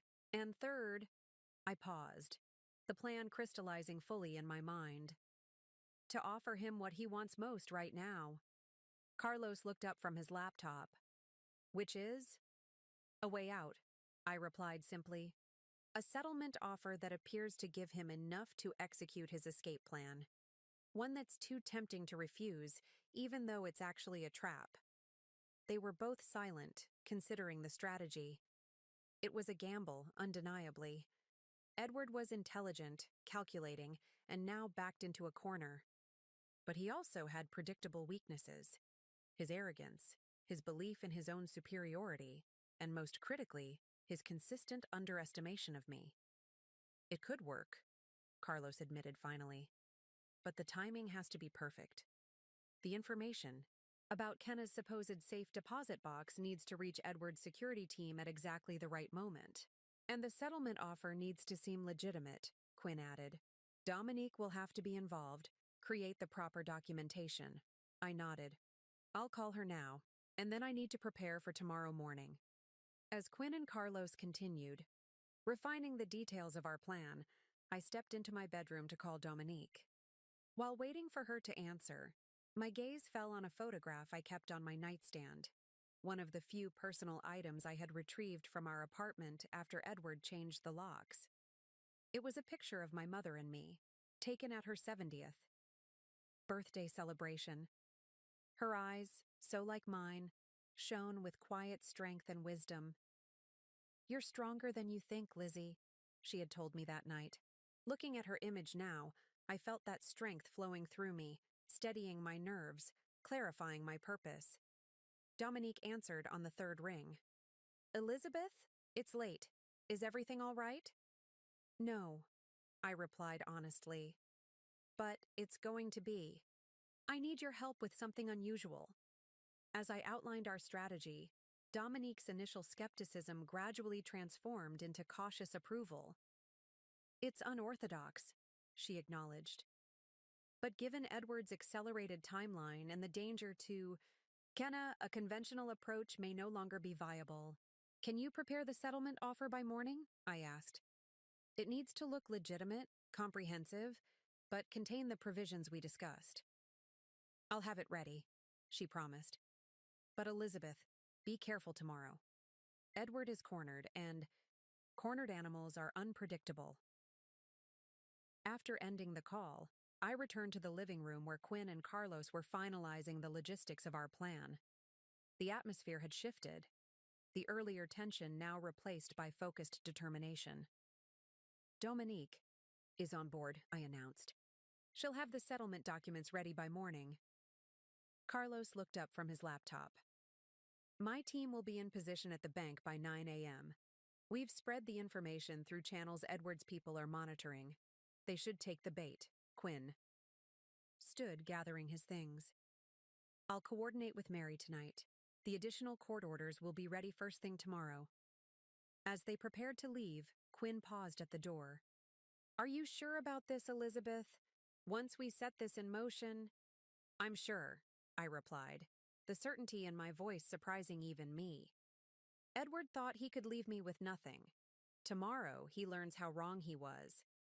After they left, I stood, in the quiet of my apartment, mentally preparing for what lay ahead.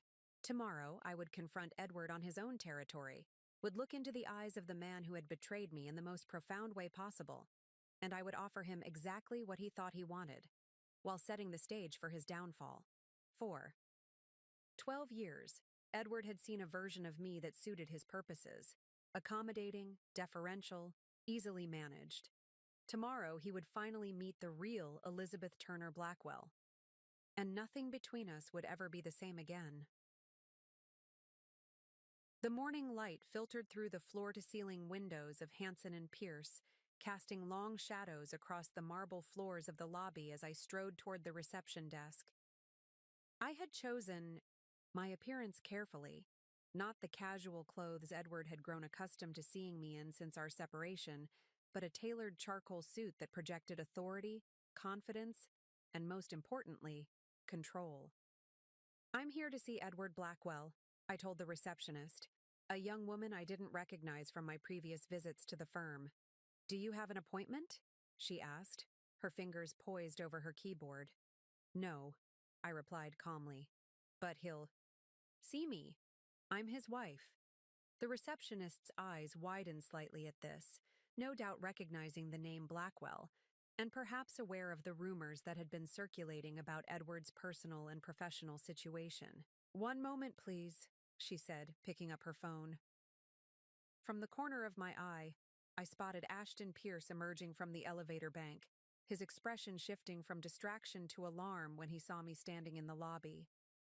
Edward's attorney quickened his pace, intercepting me before the receptionist could complete her call. "Mrs. Blackwell," he said, his voice low and tense. "This is highly irregular. Any communication should go through proper legal channels. I met his gaze steadily.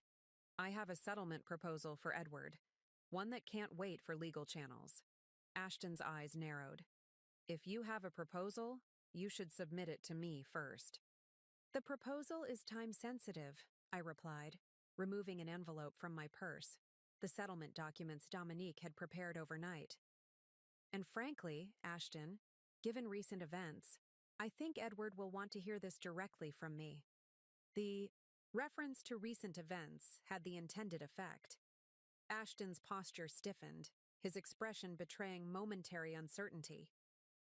The court orders freezing Edward's assets, the expedited hearings scheduled for later that week. These had created complications that threatened to entangle not just Edward, but potentially the firm itself. Wait here, he said finally, taking the envelope. I'll see if Edward is available. As Ashton disappeared toward the elevators, I checked my watch. 9:15. By now, Carlos's team should be in position at the bank where we had planted information about Kenna's supposed safe deposit box. The diversion was designed to draw away whatever asset recovery personnel Edward had hired, keeping Kenna, wherever she was, safer than she would be otherwise.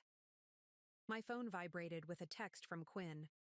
Additional orders granted. Partners. Being served now. Perfect timing. Just as Edward was deciding whether to see me, his partners would be receiving court documents that named them as persons of interest in our case, creating immediate pressure for them to distance themselves from Edward's activities. 15 minutes later, Ashton returned, his expression unreadable. Edward will see you, briefly. He escorted me to the elevator, the ride to the 42nd floor passing in tense silence.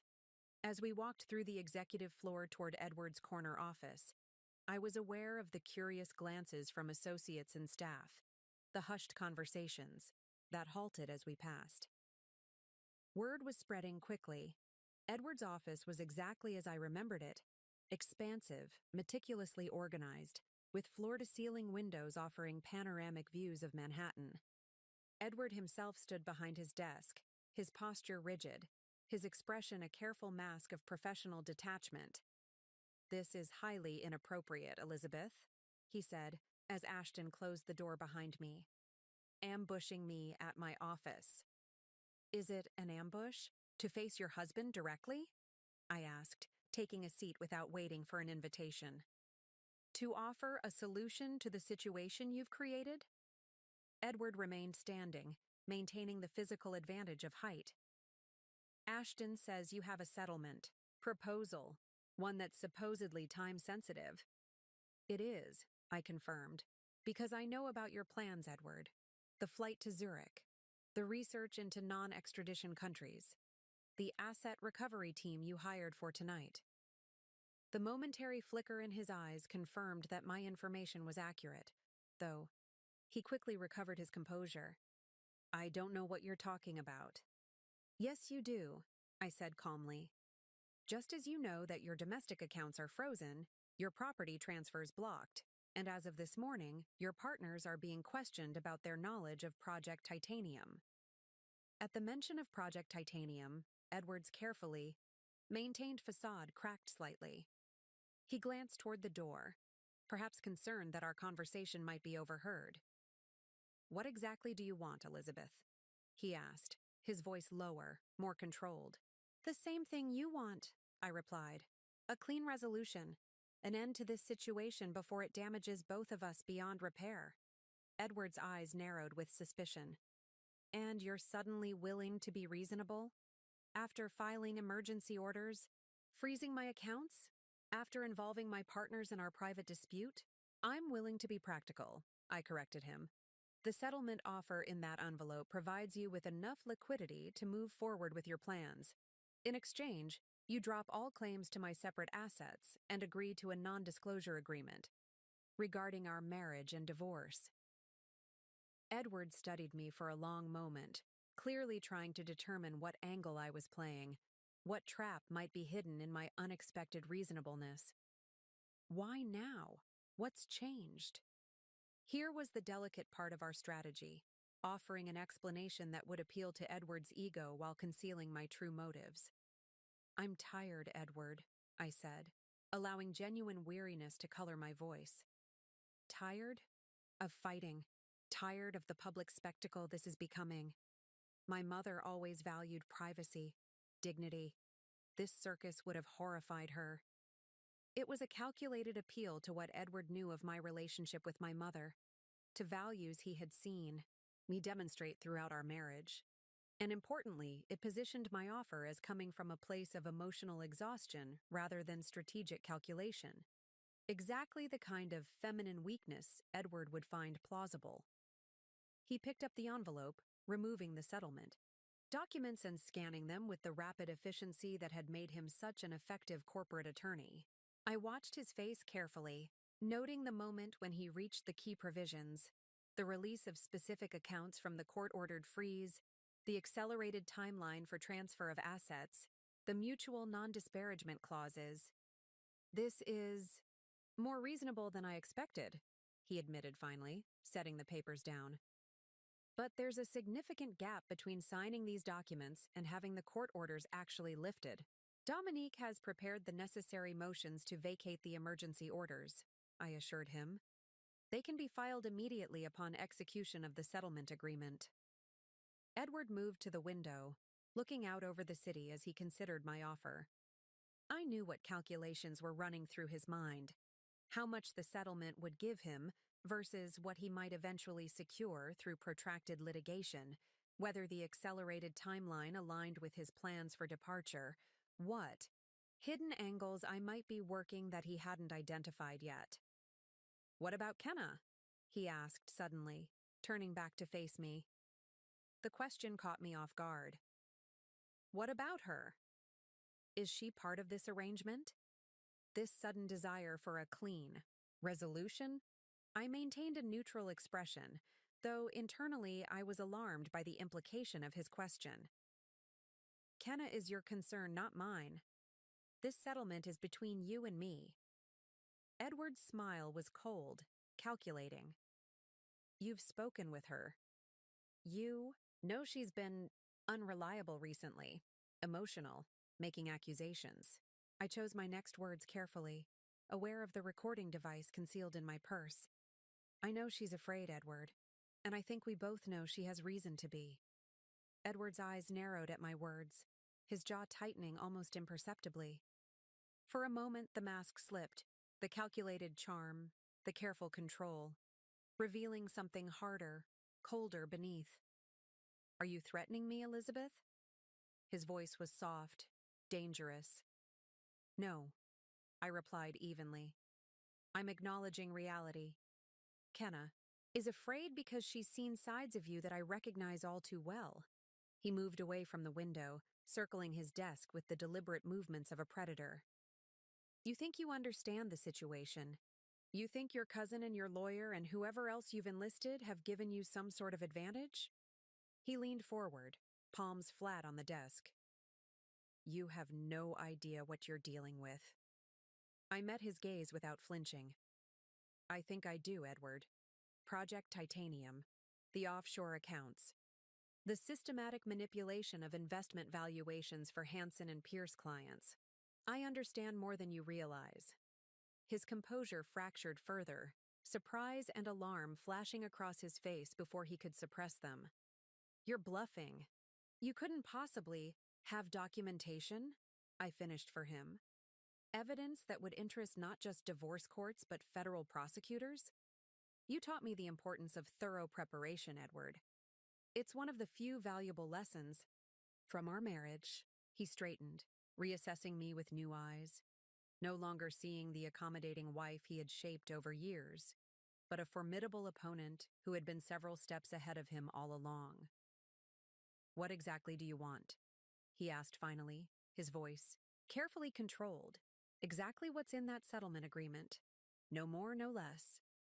I stood, smoothing my suit jacket with deliberate calm. "You sign, you get enough assets to start over somewhere else, and we both agree never to speak of each other again. It's a clean break, Edward. Cleaner than you deserve." For a long moment, he was silent, calculating options, risks, potential, angles. Then he reached for the papers, flipping to the signature page. "I'll need to have Ashton review these." "Of course," I agreed. "But I'll need your answer by the end of the day. After that, the offer expires, and those documents I mentioned find their way to people who would be very interested in their contents." As I turned to leave, Edward's voice stopped me, different now, less commanding, almost tentative. "How did you do it? All these years, I thought I knew you completely." I looked back at him, at the man I had once believed was the center of my world, now revealed as someone I had never truly known at all. "That was your mistake, Edward. You saw what you wanted to see. You never bothered to look deeper." The walk back through the executive floor felt surreal, like moving through a world I had once been part of, but now viewed from a strange distance. Ashton was waiting near the elevators, his expression conveying professional concern. "Did you and Edward reach an understanding?" he asked, escorting me toward the lobby. "We did," I replied. "He has the settlement offer. I expect you'll be reviewing it shortly." As I stepped into the elevator, Ashton hesitated, then spoke in a lowered voice. "For what it's worth, Mrs. Blackwell, not everyone at the firm was aware of Edward's methods. Some of us are just learning the extent of certain situations." The carefully chosen words suggested that Edward's partners were indeed distancing themselves, preparing for damage control as Quinn's additional court orders took effect, another piece of our strategy falling into place. Outside Hanson and Pierce, the spring morning had brightened, sunshine warming the city streets. I texted Carlos. "Meeting complete, heading to rendezvous point." His response came immediately. "Bank operation successful. Diversion worked. Proceed to secondary location." My pulse quickened. If the bank operation had been successful, it meant Edward's asset recovery team had taken our bait, attempting to access a safe deposit box that didn't exist. More importantly, it meant they weren't looking for Kenna elsewhere. 30 minutes. Later, I entered the small coffee shop in the West Village where Carlos had arranged our meeting. He was already there, seated at a corner table with a woman whose honey blonde hair was now dyed a rich auburn, cut in a short style that changed her appearance dramatically. "Kenna," I said, relief washing over me as I slid into the chair across from her. "You're safe." She nodded, her eyes revealing both fear and determination. "Thanks to Mr. Mendoza. He found me just as I was leaving my friend's apartment last night. Said it wasn't safe to go home."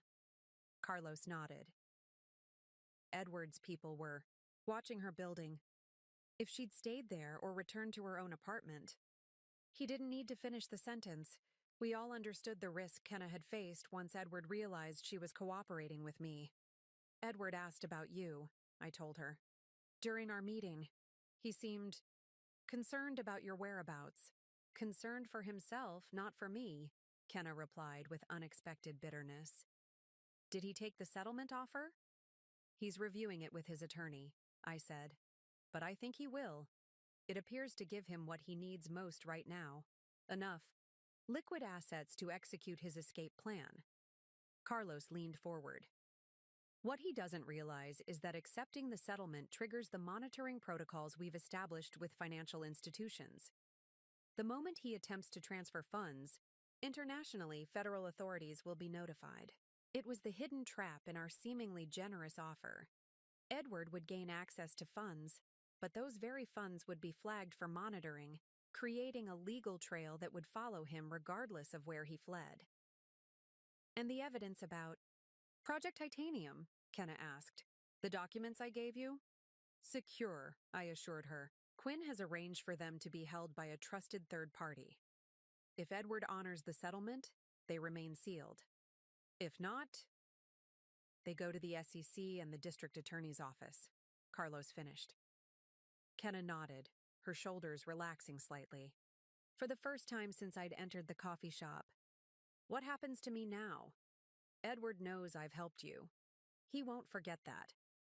It was the question we had anticipated, had prepared for as part of our adapted strategy. You have options, I told her. Carlos has contacts who can help you relocate, establish a new identity if necessary. Alternatively, you could cooperate formally with authorities as they investigate Project Titanium, potentially with whistleblower protections. Or, Carlos added, once Edward is focused on his own escape, you might be able to resume your life with appropriate security measures in place. It depends on how this plays out over the next few days. Kenna considered these options, her expression thoughtful. I never thought it would come to this. When I met Edward, he seemed so perfect, successful, charming, attentive. I never imagined I'd end up hiding in a coffee shop with dyed hair, afraid for my safety. The vulnerability in her voice struck a chord within me, the echo of my own disillusionment, my own gradual awakening to Edward's true nature. In that moment, looking at this young woman whose life had been upended by the same man who had betrayed me, I felt something unexpected, a sense of purpose, of responsibility that extended beyond my own situation. Whatever you decide, I said, reaching across the table to take her hand, you won't face it alone. Edward isolated both of us, made us feel dependent on him, but we're stronger than he ever gave us credit for, especially together. As we continued discussing practical arrangements for Kenna's immediate safety, my phone buzzed with a text from Dominique. Edward's attorney called. They're ready to sign the settlement. Meeting set for 4 p.m. today. The final piece falling into place. Edward had taken the bait, believing he had found a path to escape the consequences of his actions. Little did he know, he was walking directly into a trap of our own making. I showed the text to Carlos, whose expression remained professionally neutral, even as his eyes conveyed satisfaction at our plan's progress. It's happening, I said, a strange calm settling over me despite the high stakes of our strategy. By this time tomorrow it will be over. Kenna looked between us, hope and uncertainty warring in her expression. Do you really believe that? That someone like Edward can actually be held accountable? It was the question at the heart of everything. Whether power and privilege could truly be overcome by truth and justice. Whether a man who had manipulated the system for so long could finally face consequences for his actions. Yes, I said, with quiet conviction. Because for once, Edward has underestimated everyone around him, and that will be his final mistake. The hours before the settlement meeting stretched before me like a tightrope, a narrow path that required perfect balance, unwavering focus, and absolute precision. One misstep, one moment of hesitation, and everything we had worked for could collapse. I returned to my apartment to prepare, knowing that the final confrontation with Edward would demand every ounce of composure I possessed. Carlos had arranged for a security team to monitor the building discreetly, while Quinn coordinated with Dominique on the final legal details of our strategy. Standing in my bedroom, I opened the closet and removed the outfit I had selected for this pivotal moment. Not another power suit like the one I'd worn to Edward's office that morning, but a dress my mother had given me for my 41st birthday. Elegant but understated, in a deep blue that she had always said brought out the strength in my eyes. Wear this when you need to remember who you are, she had told me, her intuition perhaps sensing the challenges that lay ahead in my marriage, even before I was willing to acknowledge them. As I changed, my phone rang. Mary, Quinn's wife, and the family court judge whose guidance had been invaluable throughout this ordeal. Elizabeth, she said when I answered, her voice warm but concerned. Quinn told me about today's developments. Are you certain about this approach? The question wasn't surprising coming from Mary, whose judicial temperament always led her to question whether confrontation was truly necessary, whether reconciliation might still be possible. I'm certain, I replied, my voice steadier than I had expected. Edward has left no other path forward. Mary was silent for a moment. I've seen many divorces in my courtroom, Elizabeth. Many betrayals, many acts of cruelty disguised as legal, maneuvering. But what Edward has done, emptying your accounts while you were at your mother's deathbed, planning to disappear with your joint assets, potentially threatening Kenna's safety, it crosses lines that can't be uncrossed. I know, I said softly. What I'm trying to say, Mary continued, is that you shouldn't feel guilty about what happens next, about the consequences Edward will face. Those are the result of his choices, not yours. Her words touched something deep within me, a lingering doubt, a whisper of the old programming that had led me to protect Edward, to make excuses for his behavior, to shoulder responsibility for his actions. Thank you, I said, grateful for her perception, for naming the conflict I hadn't fully acknowledged even to myself. After we hung up, I continued my preparations, gathering the documents I would need, reviewing the key points Dominique had outlined. This meeting wasn't just about signing papers. It was about maintaining the delicate illusion that would lead Edward to walk willingly into the accountability he had spent years evading. At 3:30, a text arrived from Carlos. All systems go. Security in place at the law office. Quinn. And Dominique already there. I took one final look in the mirror, at the woman who had emerged from the chrysalis of a controlling marriage, who had found strength in the very crisis that was meant to destroy her. The woman my mother had always seen, even when I couldn't see her myself. The taxi ride to Dominique's office felt surreal, the city passing by in a blur of spring sunshine and shadows. I focused on my breathing, on the steady rhythm of my heartbeat, on the clarity that had come with understanding exactly who Edward was and who I had become in response. Dominique's assistant greeted me in the reception area, leading me not to her usual conference room but to a larger space on the same floor, a room I had never seen before, with a long mahogany table and chairs arranged on either side. Ms. Rivera thought a neutral setting would be appropriate, the assistant explained, showing me to a chair on the far side of the table. Mr. Blackwell and Mr. Pierce have not arrived yet, but Ms. Rivera and Mr. Rodriguez are waiting for you in her office. Would you like to join them? I shook my head. I'll wait here, thank you. Being alone in the room where everything would be resolved gave me a moment to center myself, to prepare for Edward's arrival. I arranged my documents precisely, adjusted my chair to ensure I would be sitting at eye level with him, considered the exact words I would use and those I would avoid. Control had always been Edward's weapon of choice, wielded subtly through manipulation, gaslighting, financial domination. Today, that control would be turned inside out, revealing itself as the illusion it had always been. At precisely 4 o'clock, the conference room door opened. Dominique entered first, her expression professionally neutral though her eyes conveyed support as they met mine. Quinn followed, taking a position at the side of the room where he could observe without being directly involved in the negotiations. Then came Ashton Pierce, his customary confidence somewhat diminished, his posture betraying the strain of recent developments. And finally, Edward, impeccably dressed as always, his expression carefully composed, though I detected the tension around his eyes, the slight rigidity in his movements that signaled his awareness of the precariousness of his position. Elizabeth, he acknowledged with a slight nod, taking the seat directly across from me. Edward, I replied, my voice calm, controlled. Dominique took charge immediately, her commanding presence filling the room as she outlined the parameters of our meeting. We're here to finalize the settlement agreement between Elizabeth Turner Blackwell and Edward James Blackwell. Both parties have reviewed the documents with counsel and are prepared to execute them today. Is that correct? Ashton nodded. It is. Yes, I confirmed. Edward remained silent, his eyes never leaving my face, searching for some clue to my motivations, some hint of what might lie beneath the surface of this unexpectedly amicable resolution. Dominique distributed copies of the final agreement, identical to what Edward had reviewed that morning, with minor technical adjustments that Ashton had requested.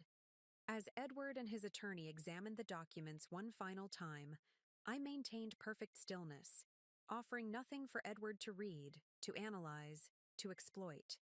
The terms appear to be in order, Ashton said finally, looking to Edward for confirmation. Edward nodded, his pen poised over the signature line, but his eyes still fixed on me.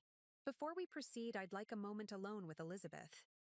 The request hung in the air, unexpected despite our anticipation of potential last-minute maneuvers. Dominique glanced at me, a question in her eyes. "It's fine," I assured her. 5 minutes. Dominique looked skeptical but nodded. "We'll be right outside."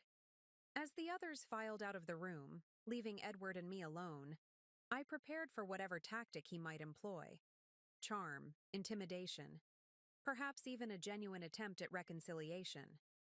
With Edward, the line between authentic emotion and calculated performance had always been impossibly blurred. He waited until the door closed behind them, then set down his pen with deliberate precision. "You've surprised me, Elizabeth. I wouldn't have thought you capable of this level of strategic thinking." "There are many things you never thought me capable of," I replied evenly. "That was always your blind spot." A faint smile played at the corner of his mouth, not warm, not genuine, but appreciative in the way one professional might acknowledge another's skill. "Indeed. But I'm curious about one thing." "What's that?"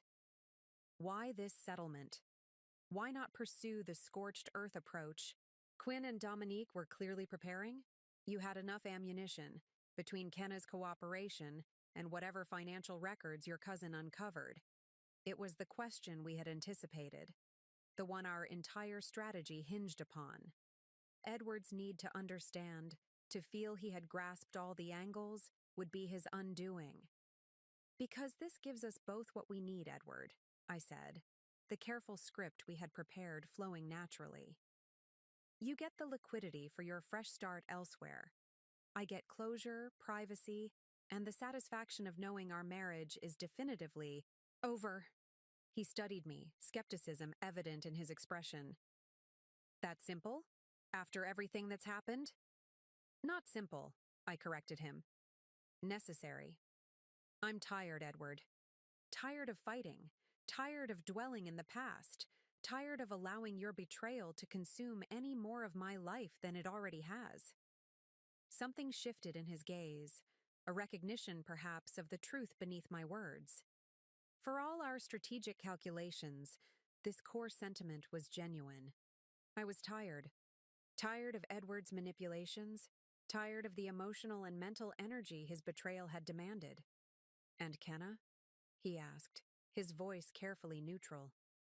"Is not my concern," I replied. "What happens between you and her is your business, as long as it doesn't violate the terms of our agreement." He nodded slowly, seemingly satisfied with my response. "Then let's finish this." Edward picked up his pen again, signing the agreement with the confident flourish I had seen countless times over. Our years together, on checks, contracts, birthday cards, the mortgage for our penthouse. The signature of a man accustomed to having his decisions carry weight, to having documents transform reality according to his will. If only he knew that this particular signature was rewriting reality in ways he hadn't anticipated, setting in motion consequences he could not control. I signed my own name beneath his, the finality of the act bringing not grief or regret, but a profound sense of liberation. When I looked up, Edward was watching me with an expression I couldn't quite decipher, something between admiration and wariness, between recognition and loss. "It's done then," he said quietly. "Yes," I agreed, collecting my copy of the agreement. "It's done." The next 48 hours unfolded with the inexorable precision of a well-crafted timepiece, each movement triggering the next in a sequence that Edward, despite all his planning, never saw coming. As Dominique had predicted, Edward acted quickly once the settlement was signed. Within hours, he had contacted the financial institutions where his newly unfrozen accounts were held. initiating the transfers that would fund his escape. What he didn't know, couldn't know, was that these very actions were being monitored not just by Carlos's team, but by federal authorities who had been quietly briefed on potential financial irregularities connected to Project Titanium. I remained in my apartment during this time, receiving regular updates from Quinn and Carlos, watching from a distance as Edward maneuvered what he believed was his clean escape. The pattern of his movements was exactly as we had anticipated, methodical, calculated, focused on tying up loose ends before his departure, until everything changed. The call came from Quinn at 6:17 a.m. on the second day after our settlement meeting. I was already awake, sitting by the window with a cup of tea, watching the city come to life in the early morning light. "It's happening," Quinn said without preamble. Federal agents just took Edward into custody at JFK. He was attempting to board a flight to Dubai. Dubai. Not London, after all. A non-extradition country, just as Carlos had suspected. "The transfers?" I asked, my voice steadier than I felt. "Flagged and frozen," Quinn confirmed. "All of them. And the search warrant for his office at Hanson. And Pierce is being executed as we speak." I closed my eyes briefly, absorbing the reality of what was happening.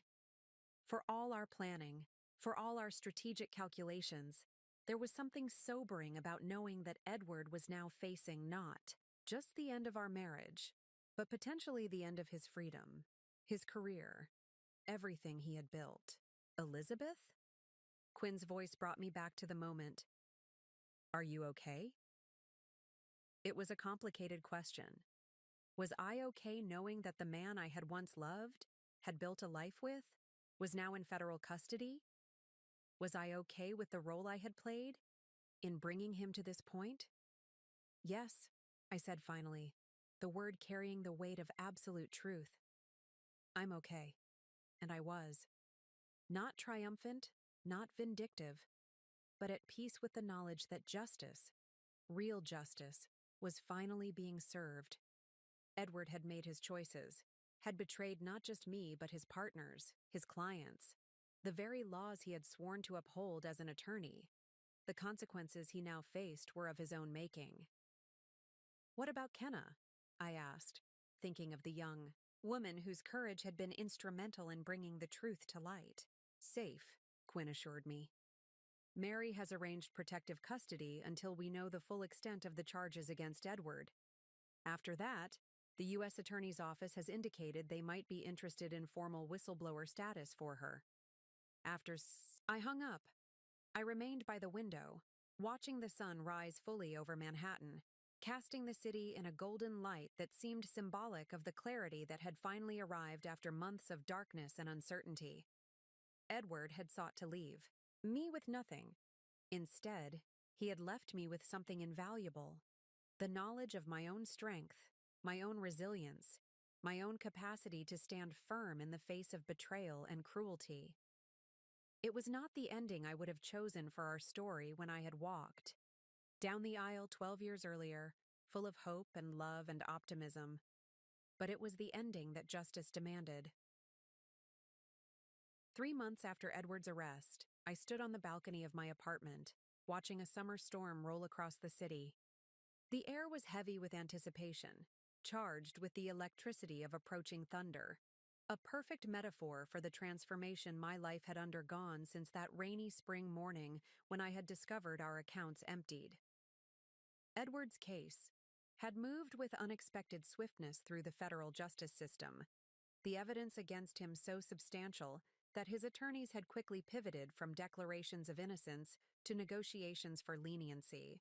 Project Titanium, it emerged, had been a sophisticated scheme to manipulate investment valuations for Hanson and Pierce's most elite clients, creating artificial profits while skimming millions into offshore accounts.